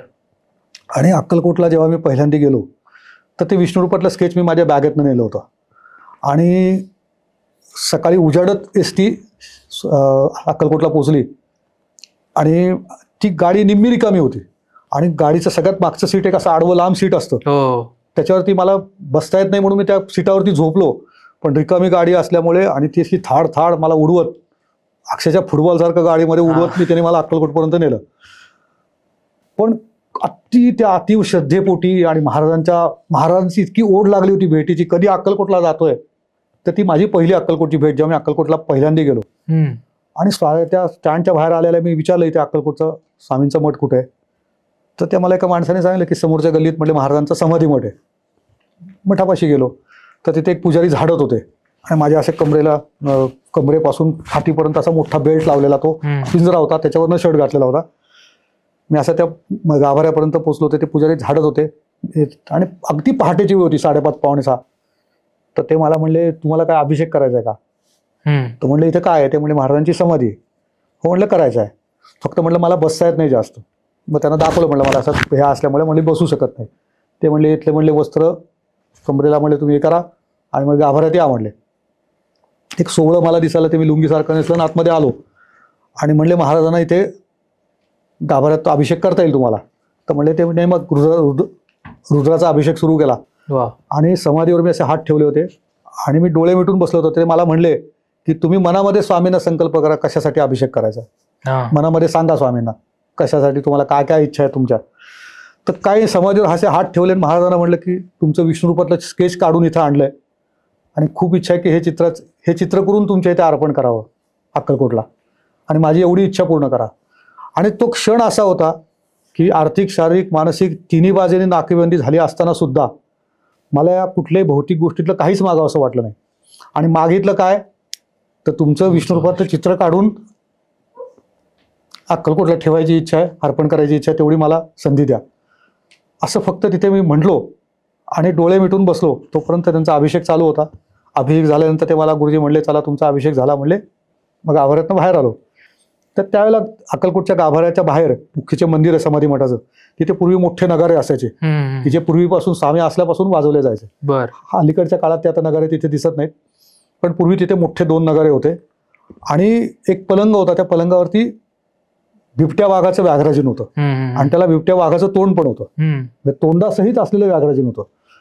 आणि चित्रकार असल्यामुळे सगळ्या अवतारी सत्पुरुषांच्या खाली नेहमी व्याघ्राजीन पाहत असतो आपण नेहमी. बरोबर. तर ते मला त्या उत्सुकतेपोटी मी त्या व्याघ्राजीन, ज्याच्यावर स्वामी प्रत्यक्ष बसलेत असं कळल्यामुळे मी ते व्याघ्राजीन अगदी जवळनं त्याला हात लावून, त्या वाघाच्या तोंडाला हात लावून सगळ्या त्याला स्पर्श करून ते बघत होतो. आणि त्या भावना माझ्याकडे उत्कट होत चालल्या होत्या की ह्या पलंगावर स्वामी महाराज काहीतरी या व्याघ्राजीनावर बसले असतील, आणि ते मी सगळं इमॅजिन करत होतो. तेवढ्यात ते गुरुजी धावत बाहेर आले, पुजारी, आणि मला म्हणले ह्या पलंगावर म्हणले तुमच्याकडनं महाराजांचं चित्र काढून पाहिजे. हा. तोपर्यंत मी त्यांना विष्णुपतलं स्केच केलंय वगैरे काही बोललेलं नव्हतं. मग मी त्यांना विचारलं की म्हटलं मी चित्रकार, हे तुम्हाला माहिती आहे का? ते म्हणले तुम्ही चित्रकार नसलात तरी म्हणले तुमच्याकडनं काढून पाहिजे. मग मी त्यांना माझी बॅग सॅक होती त्यातनं मी स्केच काढलं, त्यांना दाखवलं. त्यांना म्हटलं स्केच बघितल्या म्हणले अरे वा, म्हणले हे तर विष्णुरूपात तुम्ही स्वामी काढलेत. मग त्यांना मी म्हटलं हे मला चित्र करून अक्कलकोटला अर्पण करायची इच्छा आहे. मग ते म्हणले जरूर करा, म्हणले ह्या पलंगासाठीच करा म्हणले. आणि ते म्हणले मग समाधी मठात आम्ही जी आरती म्हणतो, तर आरती ज्ञानराजा जी माऊलींची आरती आहे त्याच चालीवरती एक आरती आहे. आणि त्यातली एक ओळ अशी होती, पूर्ण ब्रह्म नारायण देव स्वामी समर्थ कलियुगी अक्कलकोटी आले वैकुंठनाथ, अशा अर्थी ती ओवी होती. ती त्याने मला ती संपूर्ण चालीसकट म्हणून दाखवली. ते म्हणले समाधी मठात आम्ही जी आरती म्हणतो त्या ओळीतलंच हे वर्णन आहे म्हणले, तर तुम्ही जरूर म्हणले स्वामींचं विष्णुरूपातलं हे चित्र करायला घ्या. मग मी ते जे गुरुजी पुजारी होते त्यांना मी प्रार्थना केली की म्हटलं मला हे माझ्याकडनं करून घेण्यासाठी स्वामींना प्रार्थना करा. इथे आज अक्कलकोटला मी मित्राकडनं पैसे घेऊन अक्कलकोटला आलोय. माझी आर्थिक, शारीरिक, मानसिक आता अशी स्थिती नाही आहे की मी हे चित्र करण्यासाठी मी परिस्थितीच नाही म्हटलं माझी. तर म्हटलं मला माहित नाही मी कधी करू शकेन, पण मी लवकरात लवकर करीन, त्यासाठी तुम्ही स्वामींना प्रार्थना करा. आणि मग महाराजांना साष्टांग नमस्कार घातला. आणि ते जेव्हा गुरुजींना मी त्या पुजाऱ्यांना विचारलं की म्हटलं तुम्ही मला ह्या पलंगावर का सांगितलं, तर ते म्हणले हा पलंग स्वामी महाराजांचा आहे आणि हे व्याघ्राजीन पण स्वामी महाराजांचं आहे आणि हे त्या काळापासून आहे आणि तेव्हापासून हा पलंग रिकामा आहे. तर इथे पलंगावर तुमच्याकडनं चित्र लागू देत. आणि मला इतकं भरून आलं आणि डोळ्यातनं घळाघळा पाणी यायला लागलं. माझ्या मनात आलं की नुसतं समाधी मठाच्या गाभाऱ्यात नुसतं हात ठेवून मागितलं की तुमचं विष्णुरूपातलं चित्र माझ्याकडनं करून घ्या, आणि लगेच बाहेर आल्यानंतर प्रचिती आणि डायरेक्ट महाराजांनी त्यांचा पलंग चित्रासाठी दिला. मग साष्टांग नमस्कार घातला, ढसाढसा रडलो आणि महाराजांना म्हणलं की अक्कलकोटला पहिल्यांदा आलोय, ते सुद्धा मित्राच्याकडनं पैसे घेऊन आलोय, आणि आता तुमचं चित्र करायचं आहे तर माझ्याकडे काहीच नाहीये, ना रंग आहेत ना कॅनव्हास आहे, कशावर चित्र करतात ते माहिती नाही, कधी आयुष्यात कॅनव्हास पेंटिंग केलेलं नाही. तर म्हणलं आता हे सगळं मला तुम्हीच माझ्याकडनं करून घ्या आणि मला ह्या चित्रासाठी लागणारे पैसे पण तुम्हीच हे करा, कारण म्हटलं मला आता हल्ली पैसे कुणाकडे मागायला सुद्धा खूप लाज वाटते, कारण खूप वाईट परिस्थितीमधनं जातोय, तर ह्याचे पैसे पण तुम्हीच द्या. आणि तोच काळ होता की जे माझे सासऱ्यांच्याकडे जेव्हा मी राहत होतो तर ते 17, 18, 19 महिने माझे जे सगळ्या जवळच्या ट्रेकिंग करणाऱ्या मित्रांचा जो जुना ग्रुप होता, त्या मित्रांनी माझं सगळं घर चालवण्यासाठी ते काही पैसे दर महिन्याला कॉन्ट्रीब्युशन करायचे आणि त्या काळामध्ये 1500-2000 रुपये माझ्या सासऱ्यांच्याकडे आणून द्यायचे. आणि तो काळ नक्कीच असा होता की मला त्या गोष्टीचा खूप कमीपणा वाटत होता की आपण सासऱ्याकडे राहतोय, मित्र आपलं घर चालवत आहेत, सासऱ्यांच्याकडे आणून देत आहेत, आणि आता चित्र करायचं म्हटलं तर पुन्हा कुणाकडे पैसे मागायचे. आणि मग असा खूप मला हे लागली की कधी आपल्याला ते संधी मिळणार आहे. आणि पलंग मोठा असल्यामुळे माझ्या डोक्यात हे पण आलं की पलंग मोठा आहे तर चित्र छोटं लावून चालणार नाही, कमीत कमी 6 फूट तरी पेंटिंग पाहिजे. बर. आणि मग माझ्या आस लागली की कधी आपल्याकडनं चित्र होतंय. मग 4, 5, 6 महिने मी रोज स्वामींना प्रार्थना करायचो की कुठून तरी पैसे येऊ द्यात की मला चित्र करता येईल. मग त्यावेळेला मी घोरात कष्टात उद्धार स्तोत्राचे पाठ, आनंदनाथ महाराज विरचित गुरुस्थान स्तोत्राचे पाठ कंटिन्यूस चालू ठेवले. आणि मग ते दिवसभर बेडवरती झोपून मी अखंड तेच करायचो, दुसरं काही करायचो नाही. आणि मला त्या उपासनेने झपाटलं होतं. मी नामस्मरण फार केलं नाही त्याला, पण अखंड स्तोत्रांचे पाठ वेड लागल्यासारखे करत होतो. आणि मग एक दिवशी काय झालं, बाबा श्रोती नावाचे एक सत्पुरुष पुण्यामध्ये सदाशिव पेठेत दत्त सहस्त्रबुद्धे दत्त महाराज मंदिरामध्ये राहायचे. हां. त्यांचा मला पहाटे सकाळी 6-6:30 फोन आला. आणि तर ते श्रोत्री बाबांना, त्यांना 3 मुलं होती. मला ती तिघही माझ्यापेक्षा मोठे होते आणि मलाही ते मुलासारखं प्रेम करायचे. तर मला फोन आला आणि मला ते श्रोती बाबा म्हणले की अरे शेखर, मला आज एक पहाटे स्वप्न पडलं म्हणले. आणि त्या स्वप्नात मला असं दिसलं की कुठेतरी सूर्य हॉस्पिटल आहे म्हणे, त्या सूर्य हॉस्पिटलमध्ये एक सत्पुरुष आलेत प्रदेशामधनं आणि त्यांचं दर्शन तू घ्यायला गेला आणि त्यांचं दर्शन तू घेतलं आणि तुझे दिवस बदलले असं म्हणे मला स्वप्नात दिसलं म्हणे. तर दुसरं कोणी म्हणलं असं तर मी फार त्याच्यावर विश्वास ठेवला नसता कदाचित. पण श्रोत्री बाबा खूप अधिकारी सत्पुरुष होते. त्यांनाही अनेक अवतारी सत्पुरुषांचे प्रत्यक्ष दर्शन, सेवा, खूप आशीर्वाद त्यांना मिळालेले होते आणि तेही दत्तभक्त होते. मग त्यांनी सांगितलं म्हणून मला त्यांच्या स्वप्नाचा निर्देश केल्या मला कळलं की पुण्यामध्ये सूर्य हॉस्पिटल नुकतंच कसबा पेठेमध्ये झालेलं होतं. मग मी माझ्या एका मित्राला बरोबर घेऊन त्या कसबा पेठेतल्या हॉस्पिटलला लगेच त्या दिवशी आम्ही गेलो. आणि ते एवढे स्वप्नात म्हणले होते की कोणतरी परदेशातनं व्यक्ती आली आहे आणि तिला तुझं दर्शन झालं आणि तुझे दिवस बदलले. तर मी त्या हॉस्पिटलमध्ये जाऊन चौकशी केली. तर कोणी म्हणलं परदेशातले कोणी स्वामी भक्त ॲडमिट आहेत का म्हणलं, त्यांचं मला दर्शन घ्यायचं होतं. ते हॉस्पिटलच्या खालच्या ते रिसेप्शन काउंटरवरच्या लोकांनी मला वेळात का असं म्हणजे असं कोण, आम्हाला कसं कळेल म्हणले स्वामी भक्त कोण आहे. तर असं नाही म्हणले कुणी ॲडमिट म्हणले. मग तिथे मी ते काम करणारे कामगार असतात त्याच्यापैकी एका कळायला विचारलं की म्हटलं असं कुणी आहे का. मग तो एक पोरगेला असा होता माझ्या वयाचा, तो मला म्हणला की वरती एक म्हणले आहेत म्हणले, त्यांना ICUमधनं कालच बाहेर काढलंय आणि प्रायव्हेट रूममध्ये आहेत.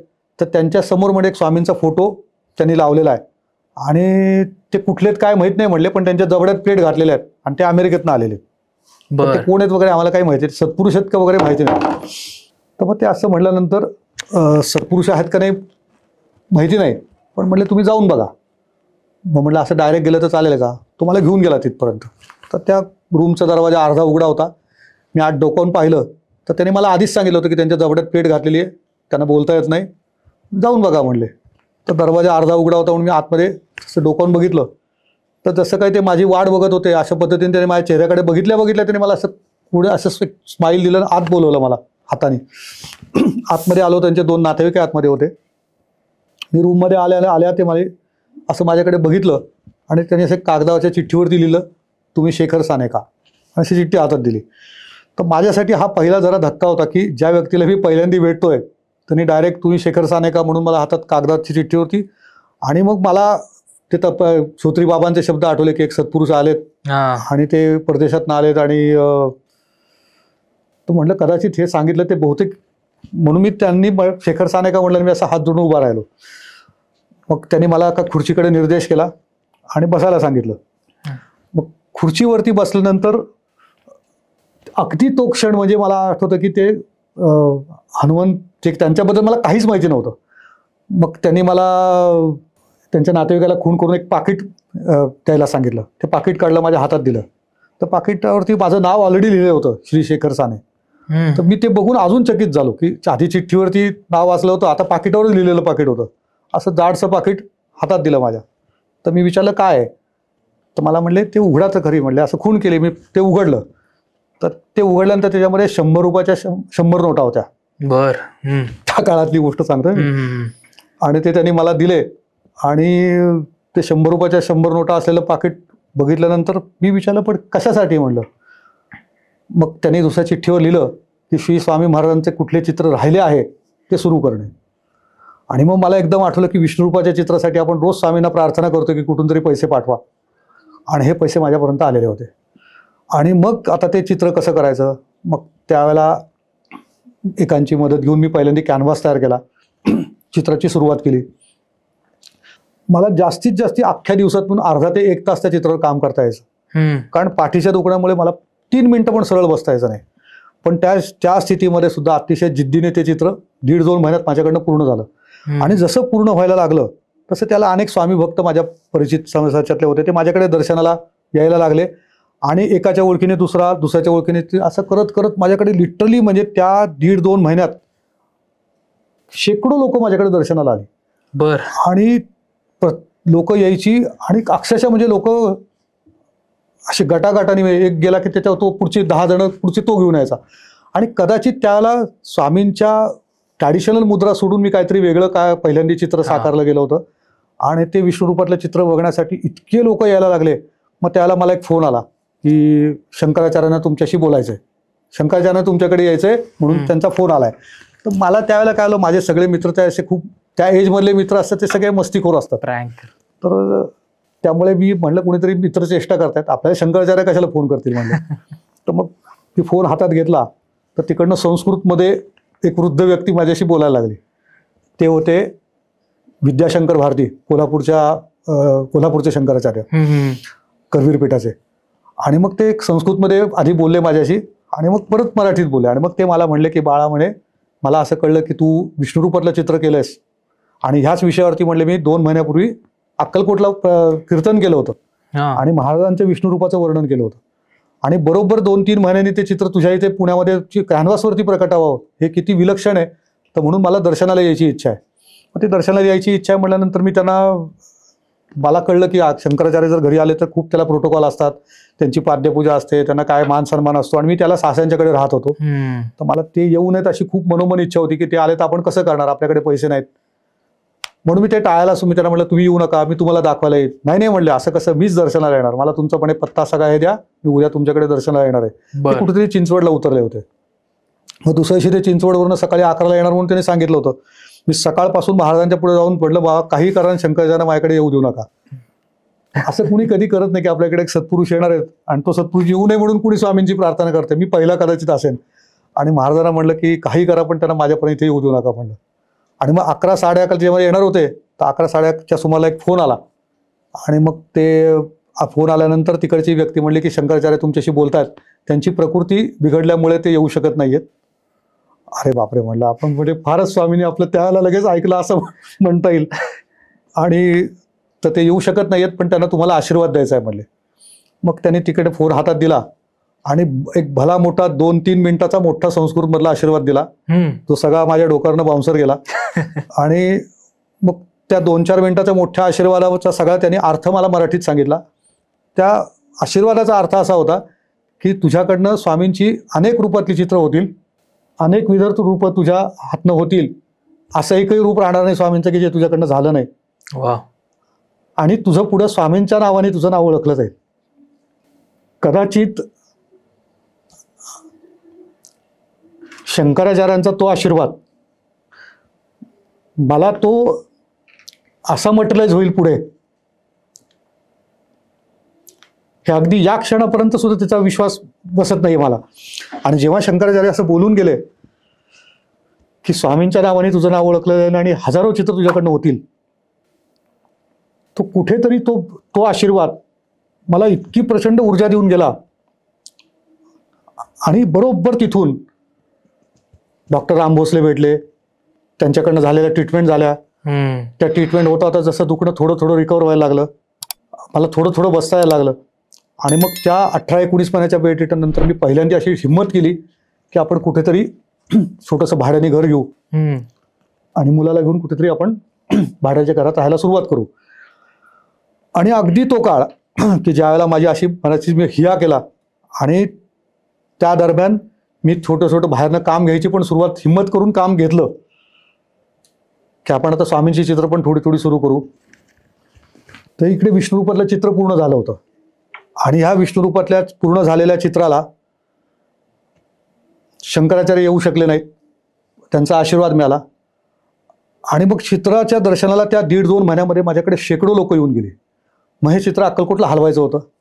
मग माझ्या लक्षात आलं की चित्राला फ्रेम करायला पाहिजे. आणि चित्राला फ्रेम करायचं तर त्याला पैसे लागतात हे सुद्धा त्यावेळेला पहिल्यांदा रिअलाइज झालं. हा. तर फ्रेमला काहीतरी त्यावेळेला 6x4च्या फ्रेमला काहीतरी 1800 का 2200 रुपये त्यांनी सांगितले की जे बरं. माझ्याकडे नव्हते. आणि यायला लागलेली लोक चित्राच्या पुढे 2 रुपये 5 रुपये 10 रुपये ठेवायला लागले. आणि एकदा ते श्रोत्री बाबा माझ्याकडे दर्शनाला आले होते आणि एक मनुष्य तिथे चित्रापुढे पैसे ठेवतो. तर मी त्याला हटकलं, म्हणलं अरे चित्रापुढे पैसे काय ठेवताय, म्हणलं हे काय, म्हणलं मंदिर नाहीये. मग तेव्हा ते श्रोत्री बाबा मला म्हणले, अरे बाळा, म्हणे तू विष्णू रूपात चित्र काढलंय स्वामींचं, तर लक्ष्मी त्यांच्या पायापाशी येणार, ती पायापाशी येणारी लक्ष्मी तू ठेवून घ्या म्हणले, ती परत तू पाठवू नको, कारण स्वामी लक्ष्मीच्या पायापाशी येणार म्हणले त्यांच्या, ती विष्णू रूपात आहेत. आणि मग तिथे मी असं काचेचं पात्र ठेवलं होतं, लोक त्याच्यामध्ये पैसे ठेवत होते. आणि पुढच्या त्या 1-1.5 महिन्यात ते पात्र ओसंडून व्हायला लागलं. आणि अगदी बरोबर जे मला फ्रेमसाठी लागणारे जेवढे पैसे होते ते त्याच्यात तयार झालेले होते. त्याच्यातनं फ्रेम मार्गी लागली, पैसे संपले होते. मग जेव्हा चित्र अक्कलकोटला हलवायचा विचार केला, त्याच्यासाठीचे लागणारे पैसे पण माझ्याकडे त्याला नव्हते. मग त्याला माझ्याकडे संपर्क क्षेत्र मित्र भरपूर असल्यामुळे मग त्यावेळेस एक मित्र माझ्याकडे, कुणाच्या संपर्कातनं एक मित्र, त्याची बायको माझ्याकडे आले. आणि तर त्यांनी नुकतीच उमनी घेतलेली होती, मारुती उमनी वॅगनार, मारुती उमनी घेतली होती. त्याला आठवते का, जुनी चौकोनी गाडी असायची, किडनॅपिंग साठी फेमस. तर ती गाडी त्यांनी घेतली होती. आणि तो माझ्याकडे आला आणि त्याला बोलता बोलता मला एकदम तो मला म्हणला की शेखर, म्हणे मला एक सेवा देणार का, म्हणले की हे चित्र मला अक्कलकोटला गाडीने घेऊन जायचं इच्छा होतीये, तर माझ्या गाडीच्या कॅरीवरनं हे घेऊन जायची मला सेवा देणार का. आणि चित्र कसं न्यायचं या विवंचनेत मी होतो, कारण अक्कलकोटला त्या काळी घेऊन जायला सुद्धा 3-4 हजार रुपये सांगितले होते, पुणे टू अक्कलकोट ट्रकमध्ये घेऊन जायला, की जे माझ्याकडे त्याला तेही नव्हते. आणि ते चित्र महाराजांच्या इतकं सुंदर महाराजांनी सगळ्या योजना त्यांनीच केलेल्या होत्या. त्या मारुती गाडीच्या टबावरती चित्र बांधून मग त्या गाडीत मी आडवा झोपलेलो मागे, तो जो मित्र होता त्यांनी गाडी चालवत तो मला अक्कलकोटला घेऊन गेला. आणि मग गाभाऱ्यामध्ये जेव्हा ते चित्र सोडवत होते गाडीवरनं, आणि जेव्हा गाभाऱ्यात चित्र चढवायला सुरुवात केली, बरोबर त्याला आरतीची वेळ सुरू झालेली होती. आणि आरतीच्या वेळेला गाभाऱ्यातले ते मोठे हे असायचे नगारे, ते वाजवायचे. आणि अक्षरशः चित्र उतरून पायऱ्यांवरनं चढवायला सुरुवात केली आणि आरतीचे नगारे वाजायला लागले. अशी विलक्षण सगळी महाराजांनी टायमिंग साधलेल्या होत्या सगळ्या. मला फक्त त्या उलगडत होत्या की हे असं घडतंय. आणि विष्णूपातलं चित्र महाराजांचं पलंगावरती बसलं. आत्ता सुद्धा ते समाधी मठात अक्कलकोटला विष्णूपातलं जुनं चित्र आहे, 99 सालची माझी सही आहे त्याच्यावर. आणि विष्णूरूपात महाराज तिथे पलंगावरती स्थिरावले. बरोबर त्या दिवसापासून माझं दुखणं कमी व्हायला लागलं, मला काम करता थोडं थोडं यायला लागलं. नो डाऊट मला खूप असं फुल प्लेज मी काम करू शकत नव्हतो, पण फरक पडायला सुरुवात झाली होती. मग हिंमत करून मी एक छोटासा 1 बेडरूम, नुसता 1 रूम किचनचा एक छोटासा फ्लॅट पुणे कोथरूडमधल्या एका सोसायटीमध्ये घेतला, गणंजा सोसायटीमध्ये, आणि कामाला सुरुवात केली. माफ करा तुमचा फ्लो मी ब्रेक केलाय. ऍक्च्युली आमचा जो पॉडकास्ट आहे हा खूप मोठा झालेला आहे. दादांचे जे अनुभव आहेत हे मला खात्री आहे की ऐकायचे आहेत अजून. सो आत्ता हा मी म्हणेन फक्त ट्रेलर होता, आता ऍक्च्युअल पिक्चर येणार आहे. त्यामुळे थोडीशी फक्त तुम्ही काय म्हणतात, स्टे ट्यून पुढच्या पॉडकास्टसाठी. आम्ही लवकरच येतोय. धन्यवाद.